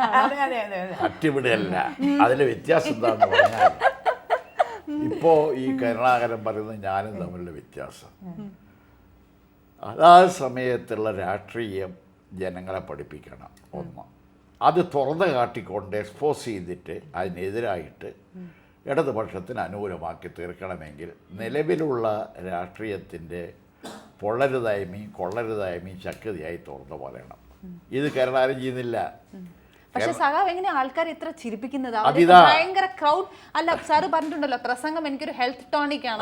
ഇപ്പൊ ടോണിക് ഇപ്പൊ കുറച്ച് കുറഞ്ഞുകൊണ്ട് വിഷമം തോന്നുന്നുണ്ടോ? ആ വിഷമം തന്നെയല്ലേ രാവിലെ മുതൽ രാത്രി വരെ പറഞ്ഞുകൊണ്ടിരിക്കുന്നു. ഈ ഇലക്ഷനൊക്കെ ആവുമ്പോ പോയി ഞാൻ പോകുന്നു 1-ാം തീയതി മുതൽ രംഗത്തുണ്ട് അല്ലേ? പല പ്രാവശ്യം ഇപ്പം തന്നെ ചോദിച്ചിട്ടുണ്ട്, ഇങ്ങനെ ആളുകളെ കാണാണ്ട് ഞാൻ ജീവിച്ചിരുന്നിട്ട് എന്താ കാര്യം, പല പ്രാവശ്യം ചോദിച്ചിട്ടുണ്ട്. സാറ് ഒരുപാട് കാലം ഇങ്ങനെ പല MP ആയിരുന്നു, മുഖ്യമന്ത്രിയായിട്ട് തന്നെ വളരെയധികം പ്രൈം മിനിസ്റ്റേഴ്സ് ഒക്കെ ആയിട്ട് വളരെ അടുത്ത് ഇടപെട്ടിട്ടുണ്ട്. ഏറ്റവും കൂടുതൽ ഇഷ്ടപ്പെട്ട പ്രൈം മിനിസ്റ്റർ ആരായിരുന്നു ഇന്ത്യയിലെ? ഏറ്റവും കൂടുതൽ ഇഷ്ടപ്പെട്ട ഒരു പ്രൈം മിനിസ്റ്റർ VP സിംഗിനെയാണോ? ഇന്ദിരാഗാന്ധിയായിട്ടൊക്കെ നല്ല അടുപ്പുണ്ട്. ഇന്ദിരാഗാന്ധിയായിട്ട് വളരെ ക്ലോസാ. രാജീവ് ഗാന്ധി അതിനേക്കാളും അടുത്ത് രാജീവ് ഗാന്ധി. ഇന്ദിരാഗാന്ധിയെ കാണാൻ പോയിട്ടുണ്ടോ? വീട്ടിലൊക്കെ എത്ര തവണ അയാൾ ഭക്ഷണം കഴിക്കുന്ന ഉച്ചക്കൊക്കെ ഞാൻ കാണാൻ പോയിട്ടുണ്ട്. ആരാണ്? രാജീവ് ഗാന്ധിയാ? അവര് ഭക്ഷണം കഴിക്കും. ഇന്ദിരാഗാന്ധി. ഇന്ദിരാഗാന്ധി. അപ്പൊ ഇന്ദിരാഗാന്ധി എന്താ സാറിന്? ഇന്ദിരാഗാന്ധിയായിട്ട് ഞങ്ങളുടെ ഈ മുഖ്യമന്ത്രി എന്നുള്ളതൊക്കെയുള്ള ഡയലോഗ് വളരെ ആദ്യം ഇന്ദിരാഗാന്ധി ആയിരുന്നല്ലോ. അന്ന് ഇവിടെ വന്നപ്പോഴെല്ലാം രാജീവ് ഗാന്ധിയായിട്ട് വളരെ ക്ലോസ് ആണ്. എങ്ങനെ ക്ലോസ് എന്ന് പറഞ്ഞാല് വളരെ പരിചയം എന്ന് വെച്ചാൽ നമ്മൾ പറഞ്ഞ കാര്യങ്ങളൊക്കെ ന്യായമായി ശ്രദ്ധിക്കുകയും സഹായിക്കുകയും ചെയ്യുക എന്നുള്ളതാണ്. ഏറ്റവും ഇഷ്ടപ്പെട്ടത് VP സിംഗ് ആണ്. VP സിംഗ് ആണ്. ഇത് അതിന് കാരണം ഇടതുപക്ഷ പ്രസ്ഥാനത്തിന്റെ നേതാവാണ്. മാത്രമല്ല അയാളൊരു മഹാരാജാവായിരുന്നു.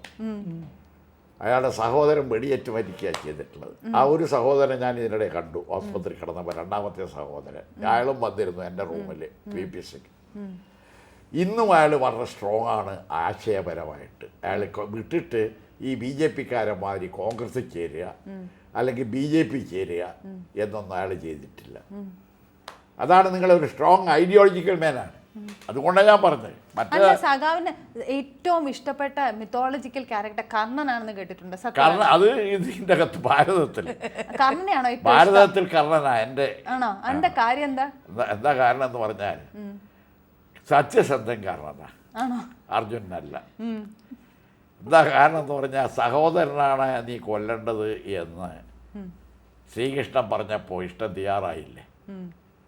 നിങ്ങളുടെ സഹോദരനെ കൊല്ലാൻ നിങ്ങളോട് പറഞ്ഞാൽ ഞങ്ങൾ തയ്യാറാവുമോ? ഇല്ല. കർണനാണെങ്കിൽ ഈ തേര് ഈ അതിൻ്റെ ചക്രം താഴെ വീണിട്ടെടുത്ത് മാറ്റി വെക്കുക കുരുക്ഷേത്രത്തിൽ. അപ്പോൾ ശ്രീകൃഷ്ണൻ പറയാണ്, ഇപ്പോൾ അവൻ്റെ കഴുത്ത് വെട്ടിയിട്ടില്ലേ നിന്നെ അവൻ കൊല്ലും നാളെ, അല്ലേ? അങ്ങനെയാണ് ഗീത. ഉടനെ അപ്പ കൊന്നത്. അപ്പോൾ കർണനെ കൊന്നത് അനുജനാ. ആ കർണനാണ് നിൻ്റെ ജ്യേഷ്ഠനെന്ന് കുന്തി ധർമ്മപുത്രർ സ്മാരകം അനുഷ്ഠിക്കാൻ ഇവരെ ദഹിപ്പിക്കാൻ പോകുന്ന സമയത്ത് കുന്തി പറഞ്ഞു കൊടുത്തു, നീ ആദ്യം ചെയ്യേണ്ടത് കർണനെയാണ്, ഇല്ലേ? അതുകൊണ്ട് നിങ്ങൾ ഗീത വായിച്ചിട്ടുണ്ടോ എന്ന് എനിക്കറിയില്ല. അല്ല ഞാൻ പറയാ. പക്ഷെ സഖാവിനെ പറ്റി വേറൊരു ആക്ഷേപമുണ്ട്. കർണൻ ഭയങ്കര ദാനശീലനാണ്. പക്ഷെ സഖാവ് ഇത്തിരി പിശുക്ക് കാണിക്കാറുണ്ടെന്ന് കേട്ടിട്ടുണ്ട്. അത് സത്യമാണോ? അത് പറഞ്ഞിട്ട് കാര്യമില്ല. സഖാവ് എങ്ങനെയാണെന്നറിയാം. അത് കേക്ക്. ഒരു ദിവസം തേരിൽ കൂടി ശ്രീകൃഷ്ണൻ ഈ കർണയും കൊണ്ടുപോവാ.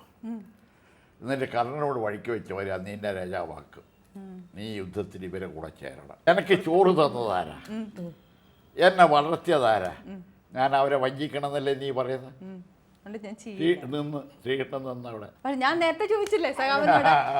അല്ല സാറ്, കർണൻ ഭയങ്കര ദാനശീലനല്ലേ? അതെ സാറ്. പക്ഷെ അല്ല, പക്ഷെ സാറ് ഇത്തിരി പിശുക്ക് കാണിക്കാറില്ലല്ലോ. കൊടുക്കാറില്ല, ഡയറി ഒക്കെ സൂക്ഷിച്ചു അല്ലല്ല, അതൊക്കെ സൂക്ഷിച്ചു വെച്ചിട്ട് എന്റെ കയ്യിൽ പൈസയും ഉണ്ടാവില്ല. അതെങ്ങനെയാണെന്നറിയാം. അത് സത്യമാണോ ടീച്ചർ? സഖാവിൻ ഞാൻ മനസ്സിലാക്കി എങ്ങനെയാന്ന് വെച്ചാല്, ഇന്ന് മായാവതിക്ക് 11 കോടി ഉറുപ്പിയുടെ പറഞ്ഞാല് പാർട്ടിൻ്റെതല്ലേ പൈസ. അപ്പൊ ആ ഓരോ പൈസക്കും വിലയാണ്. അന്നും അതെ ഇന്നും അതെ. ആ പാർട്ടിന്റെ ഒരു നയാ പൈസ കക്കാൻ പാടില്ല. അത് വളരെ ഇപ്പം എനിക്ക് തന്നിട്ടുണ്ടെങ്കിൽ വേറെ അക്കൗണ്ടിന് പൈസ ഇത്ര തന്നു, അല്ലെ ശാരദക്ക് ഇത്ര കൊടുത്തു, അത്ര വ്യക്തമായിട്ട് കണക്ക് എഴുതി വെക്കും. അപ്പോൾ അന്നും എന്നോട് പറയും, എനിക്ക് പൈസ എന്ന് പറഞ്ഞാൽ ഇത് എൻ്റെ പാർട്ടിൻ്റെ ആണ്, അപ്പോൾ അതങ്ങനെയൊന്നും ചെലവഴിക്കാൻ പറ്റുന്നു. ആ സ്വഭാവം തന്നെ ഇന്നും. അതുകൊണ്ട് പിന്നെ സഖാവ് എങ്ങനെയാണെന്ന് വെച്ചാൽ ഒരാളോട് കടം വാങ്ങില്ല. അങ്ങനെ സാധാരണ നമ്മളിപ്പം ഞങ്ങൾ ടീച്ചർമാരെല്ലാം അന്യനും കടം വാങ്ങുമ്പോൾ എന്തെല്ലാം ചെയ്യും. അപ്പോൾ അങ്ങനെ സഖാവ് ഒരാളോട് കടം വാങ്ങില്ല. സഖാവ് ഉള്ളതിനനുസരിച്ച് അന്നും ജീവിക്കും. ഇത് ഒരു കടം കൊടുക്കൂല, ഒരാൾക്ക് 10 പൈസ കൊടുക്കൂല. അതാണ് സഖാവ് ഒരാളോട് കടം വാങ്ങൂല, സഖാവ് ഒരാൾക്ക് 10 പൈസ കടം കൊടുക്കൂല. സാറിന് ഭയങ്കര ഇഷ്ടമാണെന്ന് കേട്ടിട്ടുണ്ട്. സത്യമാണോ? ഒരുപാട് പേന ഭയങ്കര ഇഷ്ടമാണ്. അത് എഴുത്തല്ലേ? എവിടെ ചെന്നാലും പേന 10-22 പുസ്തകമുണ്ട് എൻ്റെ വക. അതാണ് പേന ഇത്ര ഇഷ്ടം അല്ലേ? പേനക്ക് ഇഷ്ടം. അല്ല, വേറെ താല്പര്യം ഈ പേനയും വാച്ചും, അത് മാത്രമേ ഉള്ളൂ. ആണല്ലേ? ഏറ്റവും ഇഷ്ടം ഇത് രണ്ടുമാണോ? അതെ, പേന വാച്ച്. അത് സമയം നോക്കാൻ. സാർ വെളി രാജ്യങ്ങൾ മാർപ്പാപ്പയായിട്ടൊക്കെ കൂടിക്കാഴ്ച ഉണ്ടല്ലോ. അത് ലോകത്തിൽ 2 കമ്മ്യൂണിസ്റ്റുകാരെ മാർപ്പാപ്പയെ കണ്ടു. ഒന്ന് കാസ്ട്രോ, രണ്ടാമത്തെ ഇ കെ നായനാർ. 2 പേര്. ഞാൻ ഇത് കൊടുത്തു അദ്ദേഹത്തിന് ഗീത, ഇംഗ്ലീഷ് ട്രാൻസ്ലേഷൻ മാതൃഭൂമി എനിക്ക് തന്നെ ഞാൻ പോകുമ്പോൾ. ആ ഇംഗ്ലീഷ് ട്രാൻസ്ലേഷൻ അയാൾ കൊടുത്തു. അയാളൊരു മാല, വെഞ്ചിരിക്കുന്ന മാല എനിക്കും തന്നു. കൊന്ത എന്ത് ചെയ്തു? വന്നിട്ട് ഇവള് തൂട്ടിച്ചിട്ട് ആണല്ലേ? ആവശ്യപ്പെട്ടത്, അതുകൊണ്ട് ആർക്കും കൊടുത്തില്ല. ഞാൻ പറഞ്ഞു എൻ്റെ കയ്യിൽ വേണ്ട. പലതും ചോദിച്ചോ ടീച്ചർ? മലയാളം സഖാവിന്റെ അടുത്ത് തന്നെ ചോദിച്ചിട്ടുണ്ട്. ആണല്ലേ? ഇവിടെ എത്ര ആളുകൾ വരും? അപ്പം അതാർക്കും കൊടുത്തില്ല, ഞാൻ തന്നെ. ടീച്ചർ നേരത്തെ പറഞ്ഞു ടീച്ചർ ദൈവവിശ്വാസിയാണല്ലോ, പക്ഷെ സാറിന് അതെ, അവളെ ദൈവവിശ്വാസി. വിരോധമില്ലേ അതിനെ പറ്റി? ഞാൻ നേരെ കൗണ്ടറാണ്. സാറിന് വിരോധമില്ലേ ടീച്ചർ? ഇല്ലല്ലോ. കോ എക്സിസ്റ്റൻസ് എന്ന് പറഞ്ഞിട്ടൊരു പദമുണ്ട് ഇംഗ്ലീഷിൽ. നിന്റെ ഇഷ്ടപ്രകാരം നീ, ക്രിസ്തുദേവൻ പറഞ്ഞല്ലോ, നിന്നെ പൊറപ്പിക്കട്ടെ നിന്റെ വിശ്വാസപ്രകാരം, വിശ്വാസം നിന്നെ രക്ഷിക്കട്ടെ അല്ലേ? നിന്റെ വിശ്വാസം നിന്നെ രക്ഷിക്കട്ടെ. ക്രിസ്തു നിന്നെ രക്ഷിച്ചോ, എൻ്റെ വിശ്വാസം എന്നെ രക്ഷിക്കും. അത്രയല്ല വ്യത്യാസം. നീ എന്തിനാ നിർബന്ധിക്കുന്നത്? എസ്തോസ് പറഞ്ഞില്ലേ? അല്ല, അന്നത്തെ ഇയാൾ തൂക്കാൻ വിധിച്ചില്ലേ ജഡ്ജ്? ഇതിൻ്റെ കള്ളനെ വിട്ട് ക്രിസ്തുവിനെ തൂക്കാൻ വിധിച്ചു. അങ്ങനെയല്ല ഉണ്ടായിരുന്നത്. എനിക്ക് അറിഞ്ഞൂടാ സാർ. അറിയില്ല. ആ എന്നാലേ അവിടെ പോയാലേ അവിടെ ഒരു പത്രോസുണ്ട്. പത്രോസാണ് ഇയാളുടെ ശിഷ്യന്മാരിലെ പിലാത്തോസ്. അല്ലല്ല, പിലാത്തോസ് മറ്റേ ജഡ്ജ്. ജഡ്ജി. ഇത് പത്രോസ്, അയാളുടെ പ്രഥമ ശിഷ്യൻ പത്രോസാണ്. ഇയാൾ തൂക്കിക്കൊന്നതിന് ശേഷം പത്രോസാണ് ഈ ക്യാമ്പയിൻ നടത്തിയത് ലോകത്തിൽ, അല്ലെങ്കിൽ അവിടെ. അവസാനം പത്രോസ് ശത്രുക്കളോട് പറഞ്ഞു, എന്നെ നിങ്ങൾ തല കീഴോട്ടാക്കിയിട്ട് വെട്ടിക്കൊല്ലണം. അങ്ങനെയാ കൊന്നേ. ഈ കഥകളൊക്കെ കൊച്ചുമക്കളോട് ഈ കഥകളൊക്കെ പറഞ്ഞിട്ടുണ്ടോ? ഇത്രത്തോളം ഇവളോട് പറയാറില്ല. അല്ല, കൊച്ചുമക്കളെന്നെ ഇരുത്തിയിട്ടൊന്നും പറയില്ല. വല്ലപ്പോഴും ഇങ്ങനെ ഇവിടുന്ന് ഭക്ഷണം കഴിക്കുമ്പം അങ്ങനെ ഇങ്ങനെ ഇരിക്കുമ്പം TV കാണാനിരിക്കുമ്പോൾ അങ്ങനെയല്ലേ സാധാരണ പറയുള്ളൂ. പക്ഷെ അല്ലാണ്ട് എല്ലാരെയും വിളിച്ചിരുത്തുക, സംസാരിക്കുക, മടിയിൽ പിടിച്ചിരുത്തുക, അങ്ങനെയൊന്നും ജീവിതത്തിൽ ഉണ്ടായില്ല. അതിൻ്റെ ആവശ്യമില്ല. കാരണം ഒരുത്തി TV കാണുന്നവളായിരിക്കും, ഒരുത്തി കത്തനാരയായിരിക്കും കാണുന്നുണ്ടാകുക. അല്ലാതെ ഇനി മുമ്പത്തെ എടുത്താ അങ്ങനെ എന്താ വെച്ചാലേ അവർക്ക് എന്ന് പറഞ്ഞാൽ എൻ്റെ മക്കൾക്കും അതിലുള്ള കുട്ടികൾക്കും എല്ലാവർക്കും അറിയാം ഇത് അച്ഛൻ്റെ അടുത്ത് അങ്ങനെ കൂടുതൽ അച്ഛനുമായിട്ട് ആ ഒരു ഇതില്ല എന്നുള്ളത് അവർ ചെറുപ്പത്തിലേ മനസ്സിലാക്കി. ഇപ്പം ചെറിയ കുട്ടികൾ പോലും അത് മനസ്സിലാക്കുന്നു. അവർ നിങ്ങൾ തമ്മിൽ എത്ര വയസ്സിന് വ്യത്യാസമുണ്ട്? ഞങ്ങൾ 16 വയസ്സ്. 16 വയസ്സിന് വ്യത്യാസമുണ്ട് അല്ലേ? അപ്പം സാറിന്റെ പിറന്നാളൊക്കെ വരുമ്പോ 85 വയസ്സ് കഴിഞ്ഞു. അപ്പൊ പിറന്നാളൊക്കെ വരുമ്പോ ആഘോഷിക്കാറുണ്ടോ മക്കളെല്ലാം കൂടെ കൂടിയിട്ട്? അല്ല, ഞങ്ങള് ഇത് എന്താണ് പിറന്നാളിന് പണ്ടൊന്നും ഉണ്ടാവില്ലല്ലോ, അങ്ങനെ ഒരു സമ്പ്രദായമില്ല ഞങ്ങളുടെ നാട്ടിലല്ലേ. അപ്പോൾ ഞങ്ങൾ മക്കള് പറയും അച്ഛൻ്റെ പിറന്നാൾ എന്ന് പറഞ്ഞാൽ അവരൊക്കെ എപ്പോഴും സദ്യയാക്കി കൊടുക്കും. ഞാൻ ആളുണ്ടാവില്ല. പിന്നെ ഇപ്പല്ലേ ഈ ഞങ്ങൾ മുഖ്യമന്ത്രി ആയതിനു ശേഷം പിന്നെ ആദ്യം 81 ഞങ്ങൾ ആ മന്ത്രി ഞങ്ങൾ പിന്നെ നമ്മളെ പിന്നെ മന്ത്രിസഭ രാജിവെച്ചില്ലേ, അപ്പോൾ ഞങ്ങൾ ഉടനെ ഞങ്ങൾ നാട്ടിലേക്ക് തന്നെയാണ് പോയത് 81. പിന്നെ വീണ്ടും വരുന്നത് 87 രണ്ടാമത് മുഖ്യമന്ത്രി ആയ സമയത്താണ്. അല്ലാണ്ട് അന്നൊന്നും പ്രതിപക്ഷ നേതാവ് ഇങ്ങനെ സർക്കാരിൻ്റെ കെട്ടിടത്തിൽ താമസിച്ചില്ല. ഇല്ല. അത് ഞങ്ങൾ 81 ഒക്ടോബറിൽ രാജിവെച്ചു. ഞങ്ങൾ നാട്ടിലേക്ക് പോയി, ഇവർ AK സെന്ററിലേക്ക് മാറി. ടീച്ചറിന്റെ സാറ് മുഖ്യമന്ത്രി ആയിരുന്നപ്പോൾ ടീച്ചറിന്റെ ഒരു നല്ല ഓർമ്മ എന്താ പ്രത്യേകിച്ച് സന്തോഷം തോന്നിയ ഒരു സന്തോഷം കൂടെ താമസിക്കാൻ? ടീച്ചറിന് എന്താ സന്തോഷം തോന്നിയത്? സന്തോഷമൊന്നും അങ്ങനെ വിശേഷിച്ച അല്ല, സഖാവിന്റെ കൂടെ എന്ന് പറഞ്ഞാൽ ഞങ്ങള് കുട്ടികളും ഞങ്ങൾ ഒന്നിച്ച് താമസിക്കുക എന്നുള്ള ഒരു സന്തോഷമേ ഉള്ളൂ. അത് തന്നെ ഞങ്ങൾ ഒരു പ്രത്യേകിച്ച് ടീച്ചർ ഓർമ്മിക്കുന്ന അങ്ങനെ ഏതെങ്കിലും ഒരു നിമിഷം അങ്ങനെ വല്ലതും ഉണ്ടോ? ഇവിടെ തിരുവനന്തപുരത്ത് താമസിക്കുമ്പോഴോ അല്ലെങ്കിൽ കണ്ണൂരിൽ വെച്ചിട്ടോ നമ്മൾ തിരിഞ്ഞു നോക്കുമ്പോൾ ഒരു അല്ല പല പല അതെല്ലാം കഴിഞ്ഞു പോയ സംഭവങ്ങളല്ലേ. എന്നാലും ആ ഒരു ഏതെങ്കിലും അങ്ങനെ ഒരു സംഭവം എന്തെല്ലാം സംഭവം ഉണ്ടായി? ഡൽഹിയിൽ വന്ന സംഭവം പറഞ്ഞോ? ലോകസഭയിലുള്ള സമയത്ത് അതെന്താന്നറിയാം, ആദ്യം തന്നെ ഞങ്ങള് എന്നെയും മക്കളെയും കൊണ്ടുപോയത് പിന്നെ ഇത് MP ആയില്ലേ 66 അല്ലേ 67. അപ്പോൾ ഞങ്ങളെ എന്നെയും മക്കളെയും കൊണ്ടുപോകുന്ന ആദ്യം ഒരു കൊണ്ടുപോയതാണ് പിന്നെ ഡൽഹിയിൽ. അന്ന് ഇതേമാതിരി ഫ്ലൈറ്റൊന്നും ഇല്ലല്ലോ, ട്രെയിനിലല്ലേ കിട്ടുള്ളൂ. അപ്പോൾ അങ്ങനെ അന്ന് എനിക്ക് 3 മക്കളാണ് അന്നേരം ഉള്ളത്. പിന്നെ അങ്ങനെ ആദ്യത്തെ ഒരു യാത്ര ഡൽഹി യാത്ര കൂട്ടിക്കൊണ്ടുപോയതാണ്. നല്ല ഓർമ്മയുണ്ട്. പിന്നെ മറ്റൊരു സ്ഥലത്തും അങ്ങനെ പറയുമ്പോൾ ഒരിക്കൽ ഞാൻ പറഞ്ഞു ഡൽഹി പോയിട്ട് ആഗ്രയിലൊക്കെ കൊണ്ടുപോയാ? ആഗ്രയിലെല്ലാം കൊണ്ടുപോയി. പിന്നെ ആഗ്രയിൽ കൂടെ വന്നു. അതെല്ലാം എൻ്റെ ജീവിതത്തിൽ മറക്കാൻ കഴിയാത്തൊരു സംഭവം തന്നെയാണ്. അതെല്ലാം ഒരുപാട് ഫോട്ടോസ് എല്ലാം എടുത്ത് പിന്നെ ഞങ്ങൾ തിരിച്ചു വന്ന് പിന്നെ ഇത് അവിടെ ഡൽഹിയിൽ പോയ സമയത്ത് കൊണ്ട് കാണിച്ചതെല്ലാം മറ്റൊരാളാണ്. ഇവർക്ക് ഈ MP-മാർക്ക് ഒരു സഹായം ഉണ്ടാവും. ആഗ്രയിൽ മാത്രമേ കൂടെ കാണുന്നുണ്ടായിരിക്കും ചിലപ്പോ അല്ലേ, ആഗ്രയിൽ മാത്രമേ കൂടെ വന്നിട്ടുള്ളൂ. ബാക്കി ഡൽഹി മുഴുവൻ ഞങ്ങൾ എല്ലാം നേരാ കണ്ടതായിരുന്നു. ഇപ്പം ഡൽഹി പോയാൽ ഇവർക്കൊന്നും കാണാൻ ഇല്ല. പിന്നെ അന്ന് കണ്ടത് എല്ലാം. അപ്പോൾ ഇവർക്കെല്ലാം MP-മാർക്കെല്ലാം ഒരു സഹായി ഉണ്ടാവുമല്ലോ അവിടെ. ഒരു ബാലൻ എന്ന് പറഞ്ഞിട്ടുണ്ടായിരുന്നു, നമ്മളൊരു പട്ടാമ്പിക്കാരൻ. അപ്പോൾ അയാളാണ് പിന്നെ എല്ലാ സ്ഥലത്തും ബസ് രാവിലെ ബസ്സിൽ കയറും, ടൂറിസ്റ്റ് ബസ് ഉണ്ടാവുമല്ലോ. അപ്പോൾ അങ്ങനെ കൊണ്ടുപോയി. പിന്നെ അവരല്ല ഈ EMSൻ്റെ മരുമക്കളാണ് ഇവരെ പിന്നെ MP ക്വാർട്ടേഴ്സിൽ താമസിക്കുന്നത്. അവിടെയാണ് ഞങ്ങൾ പോയി താമസിച്ചത്. അവിടെ സാധാരണ ഇവർ പോയാൽ ഒരു റൂം അവിടെ ഉണ്ടാവും. അങ്ങനെ പിന്നെ അന്നേരം അവരാ താമസിക്കുന്നു. ഒരു സതി എന്ന് പറഞ്ഞാൽ അവൾ ടീച്ചറാണ്, അവളെ ഭർത്താവും മക്കളും എല്ലാം ഉണ്ട്. അപ്പോൾ അങ്ങനെ അവരെ സതി ഞാനും കുട്ടികളും എല്ലാം കൂടിയാ രാവിലെ പോവുക. ഏറ്റവും വിഷമം തോന്നിയൊരു നിമിഷം എപ്പോഴായിരുന്നു? ഭയങ്കരമായിട്ട് ഇങ്ങനെ വേണ്ടായിരുന്നു എന്ന് തോന്നിയ ഈ രാഷ്ട്രീയം ഒക്കെ വിട്ടിട്ട് സാധാരണക്കാരായിട്ട് താമസിച്ച് അങ്ങനെ എപ്പോഴെങ്കിലും അങ്ങനെ തോന്നിയിട്ടേ ഇല്ല. രാഷ്ട്രീയക്കാരൻ്റെ കൂടെ പോയാൽ പിന്നെ നമ്മൾ അതിന് ആ ഒരു പ്രസക്തി ഇല്ലല്ലോ. നമ്മൾ എപ്പോഴും അങ്ങനെ ചിന്തിച്ചിട്ടേ ഇല്ല, ഒരിക്കലും ചിന്തിച്ചിട്ടില്ല. ടീച്ചറിന് ഒരിക്കൽ കൂടി ഇപ്പൊ നോക്കുകയാണെങ്കിൽ എന്തെങ്കിലും ഇത് വേണ്ടായിരുന്നു അങ്ങനെ തോന്നിയിട്ടില്ല? ഇല്ല. നമ്മൾ പിന്നെ നമുക്ക് എപ്പോഴാന്ന് വെച്ചാൽ ആഗ്രഹങ്ങൾ കൂടുതൽ പാടില്ല ഒരു രാഷ്ട്രീയക്കാരൻ്റെ കൂടെ താമസിക്കുമ്പോൾ. ആ ആഗ്രഹം നമ്മൾ തന്നെ നമ്മൾ കുറച്ചാൽ നമുക്ക് ഒരു പ്രശ്നം ഉണ്ടാവില്ല. ഈ പല ആഗ്രഹങ്ങളും ഇങ്ങനെ അങ്ങനെ വേണം, അല്ലെങ്കിൽ ഇന്ന സ്ഥലത്ത് പോകണം, അങ്ങനെയെല്ലാം വിചാരിച്ചു കഴിഞ്ഞാൽ നമുക്ക് വലിയ വിഷമം ഉണ്ടാവും. നമ്മൾ ആഗ്രഹങ്ങൾ കുറേയെല്ലാം അങ്ങ് കുറച്ച് കഴിഞ്ഞാൽ നമുക്ക് ജീവിക്കാനൊരു പ്രയാസം ഉണ്ടാവില്ല. അതിന് ഞാൻ പറഞ്ഞില്ലേ, ഒരു പ്രാവശ്യം ഞാൻ പറഞ്ഞു ഇങ്ങനെ എനിക്കിങ്ങനെ പിന്നെ ഇത് മലമ്പുഴ അണക്കെട്ട് കാണണമെന്ന്. അപ്പോൾ എന്നോട് പറയുന്നത് എന്താ അവിടെ കാണാനുള്ളത്, ഒന്നുമില്ല. പിന്നെ ഞാൻ പോകുന്നത് എപ്പോന്നറിയാം, അന്ന് പാലക്കാട്. അതിൽ ഞാൻ പറഞ്ഞ ഇന്നത്തെ മാതിരി ഒന്നല്ല, അന്ന് ഒരു സ്ഥലത്തും കൂട്ടിക്കൊണ്ടുപോവില്ല.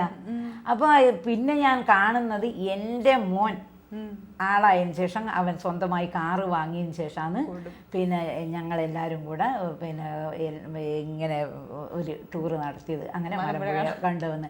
അപ്പോൾ എന്നിട്ട് ഞാൻ തിരിച്ചു വന്നിരുന്നു. ഞാൻ പറഞ്ഞു നിങ്ങളെ പറഞ്ഞു ഇവിടെ ഒന്നും കാണാനില്ല മലമ്പുഴ. അപ്പം മലമ്പുഴ MP ആയിട്ട് പോലും ഞങ്ങൾ ഒന്നും പോയില്ല. അതാ മനസ്സിലാക്കണ്ടേ. ഇന്നത്തെ ആളാണെങ്കിൽ MP ആയിട്ട് സത്യപ്രതിജ്ഞക്ക് പോകുമ്പോൾ തന്നെ അവനവൻ്റെ ഫാമിലീനെ ഭാര്യേനെ മക്കളെ കൊണ്ടുപോകണമെന്നാണ് ഞാൻ പറയുന്നത്. അങ്ങനെയാണ്. പക്ഷേ ഈ നമ്മളെ സഖാവ് എങ്ങനെയാണെന്ന് വെച്ചാൽ ഒരു സ്ഥലത്ത് ഒരു പാലക്കാട് കാണണമെന്നാണ് ഞാൻ ആകെ ആഗ്രഹം പറഞ്ഞത്, അങ്ങോട്ട് പോലും അതുപോലും ചെയ്തില്ല. പിന്നെ കല്യാണം കഴിഞ്ഞ് ആദ്യം പറഞ്ഞല്ലേ ഇപ്പം അന്ന് വന്നു എന്നല്ലാണ്ട് പിന്നെ ഇങ്ങോട്ട് വന്നില്ല. പിന്നെ തിരുവനന്തപുരത്ത് എന്ന് പറഞ്ഞു വന്നില്ല. പിന്നെ വരുന്നത് ഈ പിന്നെ ഒരു തവണ ഞാൻ ഡോക്ടറെ അടുത്ത് വന്നിരുന്നു. അത് തന്നെ KPP നമ്പ്യാർ പിന്നെ അമ്മയും അവരനിയത്തി എല്ലാം കൂടെ വരുമ്പോൾ വന്നത്. അല്ലാണ്ട് അതിന് മുമ്പ് ഒരിക്കൽ തിരുവനന്തപുരത്ത് പിന്നെ വന്നിട്ടില്ല, കൊണ്ടുവന്നിട്ടില്ല. ഇല്ല. അന്ന് കല്യാണം കഴിഞ്ഞ് വന്ന് കുറച്ച് 3-4 ദിവസം താമസിച്ച് അങ്ങ് സ്റ്റേറ്റ് കമ്മിറ്റി കഴിഞ്ഞ് പോയതല്ലാണ്ട് പിന്നെ ഞാനോ കുട്ടികളോ ആരും അങ്ങനെയൊന്നും. അതാ പറയുന്നത് പിന്നെ എനിക്ക് വലിയ ഡൽഹി പോയത് MP എടുത്തു പറഞ്ഞത് അല്ലേ. അല്ലാണ്ട് ഒരു കുട്ടികളെ എവിടെയും കൊണ്ട് കാണിച്ചിട്ടുണ്ടാ? ഒരു സ്ഥലത്ത് ഒരു കുട്ടികളെ കൊണ്ട് കാണിച്ചില്ല. ഒരു സാറിന് വിഷമമുണ്ടോ അങ്ങനെ ആലോചിക്കുമ്പോ? ഞാൻ എൻ്റെ ജോലി കൃത്യമായി. എന്നാലും ഡൽഹി പോയത് സാറിന് ഓർമ്മയുണ്ടല്ലോ, താജ്മഹൽ കണ്ടത് സാർ. ഞാനവിടെ 3.25 കൊല്ലം ഉണ്ടായിരുന്നു. അല്ല പിന്നെ എങ്ങനെയാന്ന് വെച്ചാൽ മക്കൾക്കും അതിനെപ്പറ്റി വലിയ ഇത് കംപ്ലൈന്റ് ഇല്ല. എന്താ വെച്ചാൽ അച്ഛൻ അത് സമയമില്ല, അച്ഛന് മറ്റു കാര്യങ്ങൾ അച്ഛനുണ്ട്, അപ്പോൾ ഞങ്ങളെ കൂട്ടിക്കൊണ്ടുപോകാൻ ഉള്ള സമയമില്ല എന്നുള്ളത് അവർ മനസ്സിലാക്കി. അതുകൊണ്ടായിരിക്കും ആദ്യമായിട്ട് അസുഖം വന്നത് ഗൾഫിൽ പോയപ്പോഴല്ലേ. അപ്പൊ വിഷമം തോന്നിയോ സാറിന്? വളരെ അധികം ദൂരെ കുടുംബത്തിനൊക്കെ വിട്ടാണ് ഗൾഫിൽ വെച്ചിട്ട് അസുഖം ആദ്യം വന്നപ്പോ, ഗൾഫിൽ വെച്ചിട്ട് അസുഖം വന്നപ്പോ വിഷമം തോന്നിയോ? ടീച്ചർ അതാണ്. അപ്പൊ വിഷമം തോന്നിയോ? ടീച്ചർ ഒന്നും അടുത്തില്ലായിരുന്നു എന്നുള്ള എന്റെ മറ്റു സഹാക്കളുള്ളത്. എന്നാലും ടീച്ചർ ഇല്ല എന്നുള്ള വിഷമം തോന്നിയില്ലേ? അത് അത് വെറുതെ ആണല്ലേ. ബാഹുലയം വന്നു, പിന്നെ ഡോക്ടേഴ്സ് വന്നു. ആ പ്രശ്നം അവിടെ നിന്ന് നേരെ ഇവിടെ വന്ന് ഹോസ്പിറ്റലിൽ കിടന്നു. ഇവിടെ വരുമ്പോ അവളുണ്ടല്ലോ. അല്ല എന്നാലും എനിക്ക് അവിടെ എന്തെങ്കിലും പറ്റിയോ, എനിക്ക് മക്കളെയോ ഭാര്യയോ ഒക്കെ കാണണം എന്നുള്ള ആഗ്രഹം. അങ്ങനെ വിഷമം തോന്നിയിട്ട് കാര്യമില്ല, കാരണം അന്നില്ലല്ലോ. പിന്നെ ഇതിന് വിഷമം തോന്നുന്നു. അല്ല അന്ന് സഖാക്കളുണ്ട്. പിന്നെ അത് ഒരു സഖാവിൻ്റെ ഒരു കമ്മ്യൂണിസ്റ്റുകാരൻ അതല്ലേ ഒരു കമ്മ്യൂണിസ്റ്റുകാരെന്ന് പറഞ്ഞാലുള്ള വ്യത്യാസം. അങ്ങനെ കുടുംബത്തിനെ പറ്റി ആലോചിക്കുക, അല്ലെ ഭാര്യനെ പറ്റി ആലോചിക്കുക, അങ്ങനെ ആ മനസ്സിൽ വളരെ കുറച്ചേ അതിനെല്ലാം സമയമുള്ളൂ കേട്ടാ. ഈ കുടുംബത്തിനെ പറ്റി ചിന്തിക്കാൻ വളരെ വളരെ കുറച്ച്. എൻ്റെ അനുഭവത്തിൽ ഞാൻ സാറെന്താ പറയണ? ഞാൻ ഇതിനെതിരാണ്. അല്ല കുടുംബത്തിനെ നോക്കാം. കാരണം കുടുംബം മുഴുവൻ എല്ലാം ഒരുപോലെയല്ല. ഒരു 4 മക്കളുണ്ടെങ്കിൽ 4 രീതിയിലാണെങ്കിൽ ഇവൻ്റെ വെള്ളത്തിലായി. അതറിഞ്ഞോ? ഒരുത്ത കൂടിയനാന്ന് വിചാരിച്ചോ ഇവർക്ക് നിർത്താൻ കഴിയും? അങ്ങനെയല്ല, കുടുംബത്തിനെ പറ്റി എന്നല്ല, നമ്മളെ മക്കളെ പറ്റി ചിന്തിക്കാനുള്ള സമയം ആദ്യ കുറവായിരിക്കും. അത് കറക്റ്റ്. അങ്ങനെ ചിന്തിച്ചിട്ടില്ല. അങ്ങനെയാണെങ്കിൽ നിങ്ങൾക്ക് ഒരു പ്രസ്ഥാനമായിട്ട് മുമ്പോട്ട് പോകാൻ കഴിയില്ല. കരുണാകരൻ്റെ മാതിരി കീഴടങ്ങേണ്ടി വരും. വിഷമമൊന്നുമില്ല. കരുണാകരൻ ഇപ്പൊ കീഴടങ്ങി, അയാൾക്ക് വലിയ വിഷമമുണ്ടോ? നമുക്ക് വിഷമമില്ലേ അയാൾ തകർന്നു. അല്ല പിന്നെ ഞാൻ എൻ്റെ മക്കള് കൊണ്ട് പിന്നെ അച്ഛന് ഒരു ഇല്ല കുഴപ്പമില്ല വരാൻ പാടില്ല. ഇന്നിപ്പം കരുണാകരൻ ഇപ്പം ലീഡർക്ക് തന്നെ പിന്നെ മക്കളെ കൊണ്ട് അത് ലീഡറെ സംബന്ധിച്ചിട്ട് അത് വിഷമായി തോന്നില്ലെങ്കിൽ നമുക്കത് ഇങ്ങനെ കാണുമോ പത്രം വായിക്കുകയും ചെയ്യുമ്പോൾ അതിൽ എത്ര ഒരു തോന്നില്ല. ഓണം വിഷു എന്നൊക്കെ പറയുമ്പോ കുടുംബം ഒരുമിച്ച് കൂടാറുണ്ടോ? സാറ് വരാറുണ്ടോ? ഓണം വിഷു നമ്മുടെ ഇപ്പൊ വിശേഷ ദിവസങ്ങളിലൊക്കെ ഒരുമിച്ച് കൂടാറുണ്ടോ? അങ്ങനെയൊന്നുമില്ല. വിശേഷത്തിന് പറഞ്ഞിട്ടൊന്നും വരൂല. പാർട്ടി പരിപാടി ഒന്നും ഇല്ലെങ്കിൽ ആ സമയത്തൊന്നും വരും. അന്നേരം അതങ്ങ് അതിൽ പങ്കെടുത്തു എന്നല്ലാണ്ട് അതിന് ഓണാന്ന് വിഷുവാന്ന് ചോദിച്ചിട്ട് അങ്ങനെയൊന്നും വരൂല. സാറിന് വിഷമമില്ല അപ്പം അങ്ങനെയൊന്നും? നല്ല ഓർമ്മയുള്ളൊരു ഓണം ഓർമ്മയുണ്ടോ? ഉണ്ടാവും, വീട്ടിലുണ്ടാവും. അമ്മയുടെ കാലത്ത് അമ്മയായിട്ട് നല്ല അടുപ്പുണ്ടായിരുന്നു അല്ലേ സാറിന്? ആ അമ്മ മരിക്കുമ്പോ ഞാനില്ല, ഒളിവിലായിരുന്നു അല്ലേ? ഒളിവിലായിരുന്നു. അപ്പൊ വിഷമം തോന്നിയോ? ഇത് അത് പിന്നീട് എത്രയോ മാസം കഴിഞ്ഞിട്ടാ അറിയാം. അതുമാതിരി അനീതിയും അത് തന്നെ ഇല്ല, അവര് മരിക്കുമ്പോഴും ഇല്ലായിരുന്നു. ലക്ഷ്മിക്കുട്ടി എന്ന് പറഞ്ഞല്ലേ? ഭയങ്കര വിഷമാണ് അനിയത്തിനെ പറ്റി പറയുമ്പോൾ. അതാണോ ടീച്ചറിന്റെ കൂടെ പഠിച്ചത് ലക്ഷ്മിക്കുട്ടി എന്ന് പറഞ്ഞാൽ? എത്ര വയസ്സിന് ഇളയതായിരുന്നു സാറിനെ? 8 വയസ്സുകളെ. ഓ അപ്പൊ കുഞ്ഞനീത്തി അല്ലേ? കുഞ്ഞനീത്തിയെന്ന് അതുകൊണ്ട് അങ്ങനെ അത്രയും ഇങ്ങനെ ഓമനിച്ച് വളർത്തുന്നൊരു അനിയത്തി.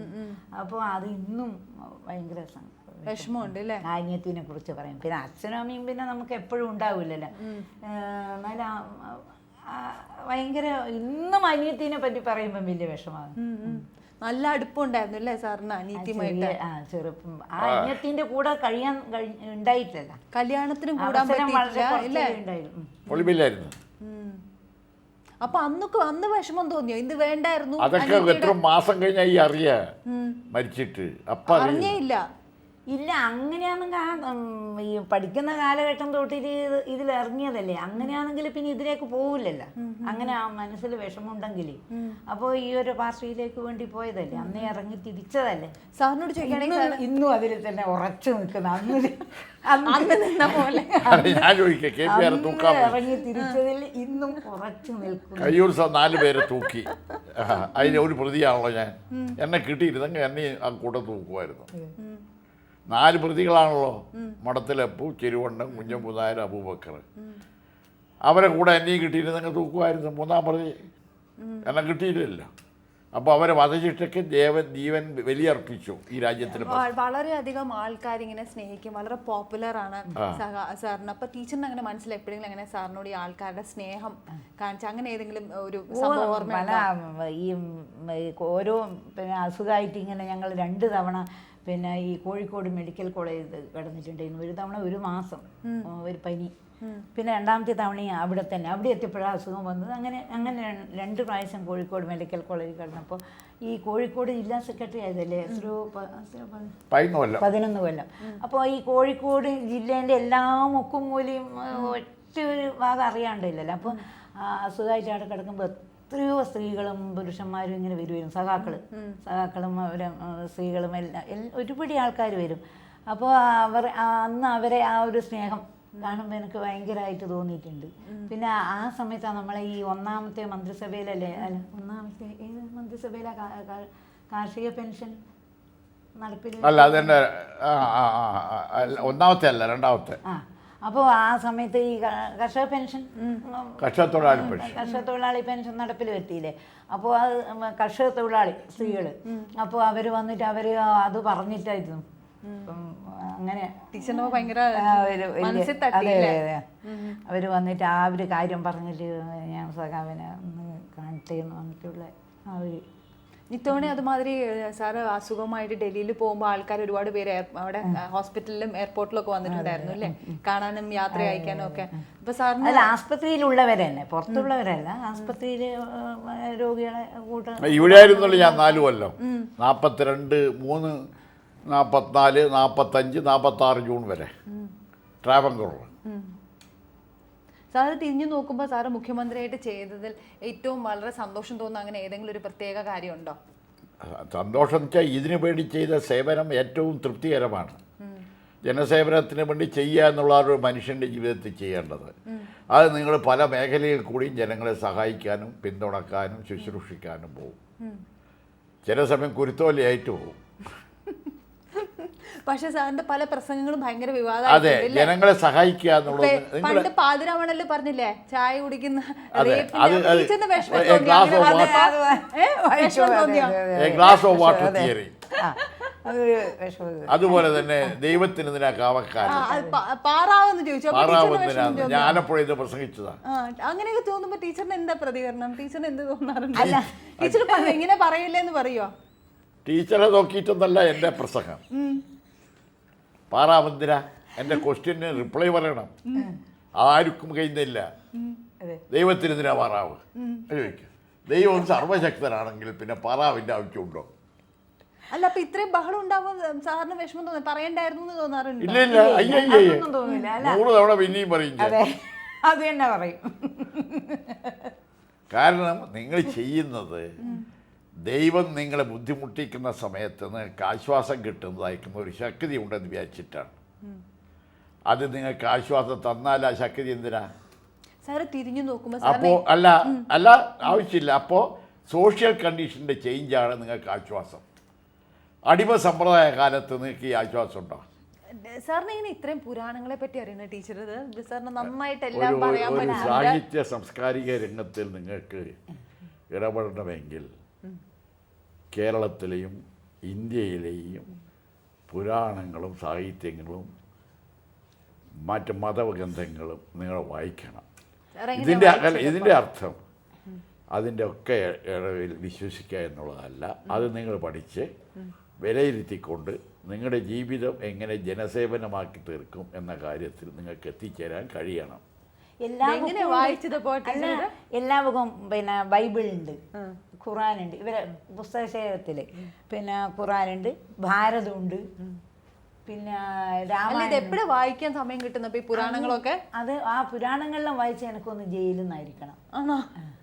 ജയിലിലിരിക്കുമ്പോഴാണോ? ജയിലിരിക്കുമ്പോൾ ടീച്ചർ കാണാൻ പോവായിരുന്നു. ആ ജയിലിലുള്ള സമയത്ത് ഞങ്ങൾക്ക് മാസത്തിൽ ഒരു തവണ കാണാൻ അനുവാദം ഉണ്ടല്ലോ. അപ്പോൾ ഞങ്ങൾ ആദ്യം നേരത്തെ അയക്കും, അങ്ങനെ കാണും. അപ്പോൾ അവർ നമുക്ക് അതിനുള്ള എന്തെങ്കിലും വേണമെന്നൊക്കെ വേണമെന്നുള്ളത് എഴുതും. അത് എഴുതുന്നത് മറ്റേ ഇന്ന് ഭക്ഷണ സാധനങ്ങളൊന്നും കൊണ്ടുവരുന്നല്ല, എഴുതുക ബുക്ക്, കുറേ ബുക്സിൻ്റെ ബുക്ക് വേണമെന്ന് പറയാം. അവിടുന്ന് പിന്നെ ഒരിക്കൽ ഈ ജയിലിൽ നിന്നാണ് ഈ ഹിന്ദി പഠിക്കുന്നത്. AV കുഞ്ഞുമ്പാണ് പഠിപ്പിച്ചത്. അപ്പൊ പറയും ഹിന്ദി വായിക്കാനൊക്കെ അറിയുമോ? കുറച്ചേരം വായിക്കും. പിന്നെ ഹിന്ദി കുറച്ച് നന്നായിട്ട് സംസാരിക്കാനും എല്ലാം അറിയാം. അപ്പൊ അതെല്ലാം പഠിച്ചത് ജയിലിൽ നിന്നാണ്. എന്നോട് പറയും AV അങ്ങനെ ഹിന്ദി പഠിപ്പിച്ചത്. അപ്പൊ മാഷി AV ആകുന്നു. ടീച്ചർ അങ്ങനെ എന്തെങ്കിലും സാറിനോട് അങ്ങനെ പറയാറുണ്ടോ? എനിക്ക് ഇന്ന സാധനം വാങ്ങിച്ചു തരണം, അങ്ങനെ വല്ല ആഗ്രഹങ്ങളൊക്കെ?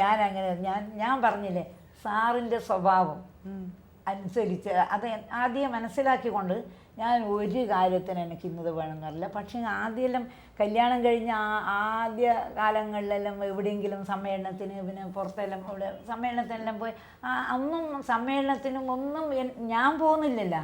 ബാക്കി പിന്നെ ഞാൻ വല്ലപ്പോഴും അറിയാം ഇങ്ങനെ സഖാക്കളെ ഭാര്യമാരെല്ലാം സമ്മേളനത്തിനുണ്ട് എന്നെല്ലാം. സഖാവ് പറഞ്ഞിട്ട് അറിയുന്നില്ല, വേറെ ആരെങ്കിലും ഇങ്ങനെ അറിയുന്നതാണ്. അപ്പോൾ അന്നേരം ഞാൻ ചോദിക്കുമ്പോൾ എന്നോട് ഉണ്ടാവുന്ന ഞാൻ അത്ര ശ്രദ്ധിച്ചില്ല ആരാ ഉള്ളതെന്ന് തോന്നുന്നു. അങ്ങനെ അത്ര സഖാവ് നോക്കൂല, ആരുടെ കൂടെ ഒന്നിനൊന്നും അതൊന്നും സഖാവ് നോക്കൂല.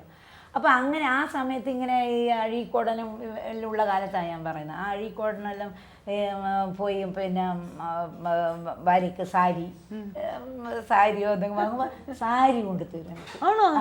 നല്ല സിൽക്ക് സാരി അതേമാതിരി ഞാനിപ്പം വാങ്ങി കൊടുത്തിൻ്റെ അത്രയും നല്ല വിജയവാഡ സമ്മേളനത്തിന് പോയ ഇപ്പം എനിക്ക് ഓർമ്മയാണ്. ആ വിജയവാഡ സമ്മേളനത്തിനെല്ലാം പോയപ്പോൾ എനിക്ക് നല്ല സിൽക്ക് സാരി. ആരാ വാങ്ങിച്ച? സാറാണോ പോയി വാങ്ങണ സാരിയൊക്കെ? ആരാന്നും എനിക്കറിയില്ല, ആരാ കൂടെ പോകുന്നറിയില്ല. പിന്നെ എങ്ങനെയാ വെച്ചാൽ ഈ കുട്ടികൾ ചെറുതായ സമയത്ത് ഈ ഡൽഹിയിൽ നിന്ന് MP ഇത് കഴിഞ്ഞ് വരുമ്പം ഇവരൊരു സിസ്റ്റർ ഉണ്ട് മദ്രാസിൽ. അപ്പോൾ അവിടെ പോവും. വലിയ ഇളയമേൻ്റെ മകളാണ്, അവിടെ വളരെ ഇഷ്ടമാണ്. അപ്പോൾ അവിടെ പോവും.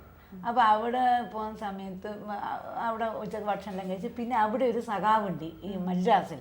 ആ സഖാവ് ഒരു ടൈലർ, ഒരു സഖാവാണ് അയാൾ. അപ്പോൾ അയാളോട് ഈ ഡയറിയിൽ ഈ മക്കളെ പേരും ജനിച്ചതും എല്ലാ ഡയറിയും ഇപ്പം ഒരു കൊല്ലം മാറുമ്പോൾ അടുത്ത കൊല്ലത്തെ ഡയറിയിൽ വീണ്ടും ഇതെല്ലാം എഴുതി വെക്കും. അപ്പോൾ എല്ലാ ഡയറിയിലും ഇങ്ങനെ കല്യാണം കഴിഞ്ഞത്, പിന്നെ മക്കൾ ജനിച്ചത് എല്ലാം എഴുതിയിട്ടുണ്ടാവും. അപ്പോൾ അത് നോക്കിയിട്ട് ഈ ടൈലറോട് പറയും, മക്കൾക്ക് ഇത്ര വയസ്സായതാണ് അല്ലാണ്ട് അവനൊന്നും അറിയില്ല ഇത് എത്ര വയസ്സായി, മക്കൾ എത്രയായി, 5 അല്ലെ 6 8 എന്നുള്ളതൊന്നും അറിയില്ല. അപ്പം അവിടെ പോയാൽ ഈ സിസ്റ്റർ ചോദിക്കും, ഏട്ടാ പിന്നെ മോക്ക് ഇപ്പം എത്ര വയസ്സായി, അല്ലെങ്കിൽ മോള് സ്കൂളിൽ പോകാൻ തുടങ്ങിയോ, അല്ലെങ്കിൽ വേറെ. അപ്പോൾ അതൊന്നും വലിയ പിടി കിട്ടൂല. നേരം എത്ര വയസ്സായി ഇത് നോക്കിയാലും. അപ്പോൾ കുട്ടി നടക്കാൻ തുടങ്ങിയോ എന്നാലും ചോദിക്കുമല്ലോ ഇപ്പം സാധാരണ ഇത് വർത്താനം. അപ്പോൾ അതൊന്നും അത്ര പെട്ടെന്ന് ഇങ്ങനെ കിട്ടൂല. പക്ഷേ എന്നാൽ ഈ ഉടുപ്പ് വാങ്ങാൻ എന്താ വെച്ചാൽ ഈ ടൈലർക്ക് ഇത് കൊടുക്കുന്നത് കൊണ്ട് നോക്കി ഇത്ര വയസ്സ് നല്ല ഉടുപ്പ്. എൻ്റെ 2 ചെറിയ പെൺകുട്ടികൾ ഉള്ള സമയത്ത് ആദ്യം അന്നേരം നല്ല ഉടുപ്പുകൾ കുട്ടികൾക്ക് റെഡിമെയ്ഡ്. അപ്പോൾ എല്ലാവരും തന്നെ ചോദിക്കും, ഇത് എവിടുന്ന് ഇത്രയും നന്നായിട്ട് വാങ്ങുന്ന ഒരേ മാതിരി ഉള്ളത് സുധക്കും ഉഷക്കും. അപ്പോൾ ആ 2 വയസ്സിനനുസരിച്ച് ഒരേ കളറിലുള്ള 2 ഉടുപ്പ് അങ്ങനെ അവർക്ക് അങ്ങനെ അന്നേരം കൊണ്ടുവരുന്നു നല്ല നന്നായിട്ട്. പിന്നെ അങ്ങ് ഒരു MP ആയി കഴിഞ്ഞതിന് ശേഷം പിന്നെ സാരിയില്ല, ഉടുപ്പില്ല. എന്താ സാർ അങ്ങനെ? അപ്പോൾ സമയം കിട്ടുന്നുണ്ടായിരുന്നില്ലേ വാങ്ങാനായിട്ട്? അതെന്താ പിന്നെ അങ്ങനത്തെ ഒരു ഏർപ്പാടേ ഇല്ല. അതുവരെ എനിക്കിങ്ങനെ വല്ലപ്പോഴും നല്ല ഓരോ സാരി വാങ്ങും. പിന്നെ അതിന് ശേഷം എനക്കുമില്ല MB പത്രമല്ല MB 67. മക്കള് പരാതി പറയുന്നുണ്ട് ടീച്ചറിനോട്, അച്ഛൻ ഇങ്ങനെ ചെയ്തില്ല എന്നോ? അവരൊന്നും അങ്ങനെ പറയില്ല. അവർക്കെല്ലാം ഈ അച്ഛൻ അവര് ജനിക്കുമ്പോഴേ ഈ അച്ഛൻ്റെ ഇത് കണ്ടതുകൊണ്ട് അവര് വിചാരിക്കുന്നത് ഞങ്ങളെ അച്ഛന് ഇതിനൊന്നും സമയമില്ലാത്തൊരച്ഛനാണ്. അതുകൊണ്ട് അവർക്കും അത്ര വലിയ ഇത് അതിലില്ല. എല്ലാ കാര്യങ്ങളും എങ്ങനെയാ സമീപനം അവരുടെ മക്കളോടൊപ്പം എങ്ങനെയാ? ഇപ്പം ഞാൻ അതാ പറയുന്നത്, എൻ്റെ മക്കൾക്ക് അവർക്ക് അവരെ അച്ഛൻ നിന്ന് കിട്ടാത്ത ഒരു വാത്സല്യവും ഇതും ഉണ്ടാവില്ല. അതിപ്പോൾ അവരെ മക്കൾക്ക് കൊടുക്കുന്ന കാണുമ്പോൾ എനിക്ക് ഭയങ്കര ഒരു സംതൃപ്തി. അത് ബീഡി വലിക്കാൻ പറ്റാത്തതുകൊണ്ട് ഭയങ്കര വിഷമാന്ന് കേട്ടിട്ടുണ്ട്. ബീഡി വലിക്കാൻ പറ്റാത്തത് അത് വിഷമം തന്നെ. അത് നിർത്തി ഇപ്പോ ഡോക്ടറുടെ നിർബന്ധം കൊണ്ട്. അത്രേ ഉള്ളൂ. ബീഡി വലിക്കാത്തതുകൊണ്ട് ബുദ്ധിമുട്ടുണ്ടോ? അപ്പൊ ഉണ്ടല്ലോ, ഭയങ്കര വിഷമമുണ്ട്, മാനസിക ബുദ്ധിമുട്ട്. അത്രേ ഉള്ളൂ, മറ്റൊന്നുമില്ല. തിരിഞ്ഞു നോക്കുമ്പോ സാറിന് എങ്ങനെയാ സാറിനെ വിലയിരുത്താൻ ആഗ്രഹപ്പെടുന്നത്? ഇപ്പൊ നമ്മൾ അല്ല ബീഡിയല്ല സാറിനെ നമ്മുടെ ലൈഫിൽ ഇത്രയും കാലം പ്രവർത്തിച്ചു എന്നുള്ളത് ജനസേവനത്തിന്റെ ഭാഗമായി ഒരു പാർട്ടിയുടെ തൊഴിലാളി വർഗത്തിൻ്റെ പ്രസ്ഥാനത്തിന് അധ്വാനിക്കുന്ന താല്പര്യത്തിന് വേണ്ടി പ്രവർത്തിക്കുക എന്നുള്ള സംതൃപ്തിയുണ്ട്. പക്ഷെ ഇത് കൂടുതൽ കഴിയണം എന്നുള്ള ആഗ്രഹമുണ്ട്. നടക്കുമോ എന്ന് വയസ്സുകാലത്ത് പറയാൻ കഴിയില്ല. അത്ര. സാറിന് ഏറ്റവും കൂടുതൽ അഡ്മയർ ചെയ്യുന്ന ഒരു ലീഡറാണ്, ഏറ്റവും കൂടുതൽ ഇഷ്ടപ്പെടുന്ന ഒരു കമ്മ്യൂണിസ്റ്റ് നേതാവ് EMS ആയിരുന്നോ? EMS ആണ്. AKG വേറൊരു ആസ്പെക്റ്റിൽ EMS ആണ്. മറ്റ് താത്വികമായിട്ടുള്ള കാര്യങ്ങളിൽ EMS, പ്രായോഗികമായ സമരത്തിലും മറ്റുമെല്ലാം AKG. ഇങ്ങനെ ഓരോ ആസ്പെക്റ്റ് ഓരോരുത്തർക്ക്. സംഘടനാ രീതിയിലും EMS കുറേയധികം സഹായിച്ചിരുന്നു. പക്ഷെ എല്ലാവരും ഇപ്പൊ പറയാറുണ്ട്, ഇന്നിപ്പോ ശരിക്കും പറഞ്ഞാൽ ഒരാളൊന്നില്ല, അല്ലല്ല ഇപ്പൊ പറയുന്നത് സാറിനെ മാതിരിയൊക്കെ ഇങ്ങനെ ആൾക്കാരെ ജനങ്ങളെ ആകർഷിക്കാൻ ഇന്ന് കേരളത്തിൽ അത്രയും ആ രീതിയിൽ ഒരു കമ്മ്യൂണിസ്റ്റ് നേതാവ് ഇല്ല എന്നാണ് പറയുന്നത്. അത് പറയുന്നത് ഞാൻ ഇഷ്ടപ്പെടുന്നില്ല. അത് എന്നെ ചീത്തയാക്കാൻ വേണ്ടിയിട്ടാരും പറഞ്ഞു കൂടാന്നില്ല. കാരണം ഈ രാജ്യത്തിൽ കമ്മ്യൂണിസ്റ്റ് പ്രസ്ഥാനം വളർന്നു വരുന്നതിനനുസരിച്ചാണ് ജനങ്ങൾ അതിൻ്റെ നേതാക്കന്മാർ സത്യസന്ധമായി പ്രവർത്തിക്കുകയാണെങ്കിൽ അവരെ സ്നേഹിക്കുന്നത്. നേതാക്കന്മാരിലും അഴിമതി ആരോപണങ്ങൾ ഉണ്ടെങ്കിൽ അവരെ ജനങ്ങൾ വർജിക്കും. ഇൻ്റർനാഷണലായിട്ട് പല സംഭവങ്ങളും നടന്നിട്ടില്ലേ? Russian party, Yugoslavian party, Bulgarian party, ഇങ്ങനെ പലതും നടന്നിട്ടില്ലേ? അതല്ല, സത്യസന്ധമായി ഈ രാജ്യത്തിലെ പാവപ്പെട്ട ജനങ്ങളെ, തൊഴിലാളി വർഗ നേതൃത്വത്തിൽ അധ്വാനിക്കുന്ന ജനങ്ങളെ ഒരു പുതിയ സാമൂഹിക വ്യവസ്ഥയ്ക്ക് വേണ്ടി, അതാണ് മാർക്സിസം എന്ന് പറഞ്ഞാൽ നിലവിലുള്ള മുതലാളിത്തത്തെ വ്യാഖ്യാനിക്കലല്ല. അതാണ് നിങ്ങൾ മുഴുവൻ ചെയ്യുന്നത്. അതാണ് ഞാൻ ചെയ്യുന്നത്. നിലവിലുള്ള മുതലാളിത്ത വ്യവസ്ഥയെ മാറ്റിമറിച്ചൊരു സോഷ്യലിസ്റ്റ് വ്യവസ്ഥ വരണമെന്നാണ്. ജമ്മിത്വം അവസാനിച്ചതുപോലെ അത് വരും. പക്ഷെ നമ്മുടെ ജീവിതത്തിൽ നടക്കുമെന്ന് പറയാൻ കഴിയില്ല. അത്രയേ ഉള്ളൂ. ഇവിടെയും മാറ്റം വരും, കുറച്ച് സമയം പിടിക്കും. മാറ്റമില്ലാതെ ഈ വ്യവസ്ഥയിൽ നിങ്ങൾക്ക് എനിക്ക് മുമ്പോട്ട് പോകാനാവില്ല. സാർ എല്ലാവരെയും അധികം ചിരിപ്പിക്കാറുണ്ടല്ലോ, എല്ലാവർക്കും സാറിൻ്റെ പ്രസംഗം കേൾക്കാൻ ഇഷ്ടമാണ്. അതുപോലെ സാറ് ശാരദ ടീച്ചറിനെ ചിരിപ്പിക്കുന്നതാണോ ടീച്ചറിന്റെ ചെറുപ്പത്തിന്റെ രഹസ്യം? അതല്ല, ശാരദ ടീച്ചർ മിൽസിസാണ്, മറ്റേത് നാട്ടുകാരാണ്. ഇതാ വ്യത്യാസമുണ്ട്. പക്ഷെ ടീച്ചർ എപ്പോഴും സാറിന്റെ ഇത് കേട്ട് അതുണ്ടാവും. എൻ്റെ രീതി അവർക്ക് ഇഷ്ടമായിട്ടുണ്ടാവും. അതുകൊണ്ടാണ് ആ രീതി. സിസ്റ്റം ഓഫ് ലൈഫ് ഉണ്ട് ഇവിടെ. ആ ലൈഫ് ഇതാണെങ്കിൽ അവർക്കും ഇഷ്ടാവും. ഇത്ര നേരം ഞങ്ങളോടൊപ്പം സമയം ചെലവഴിച്ച ടീച്ചറിനും സാറിനും വളരെ വളരെ നന്ദി.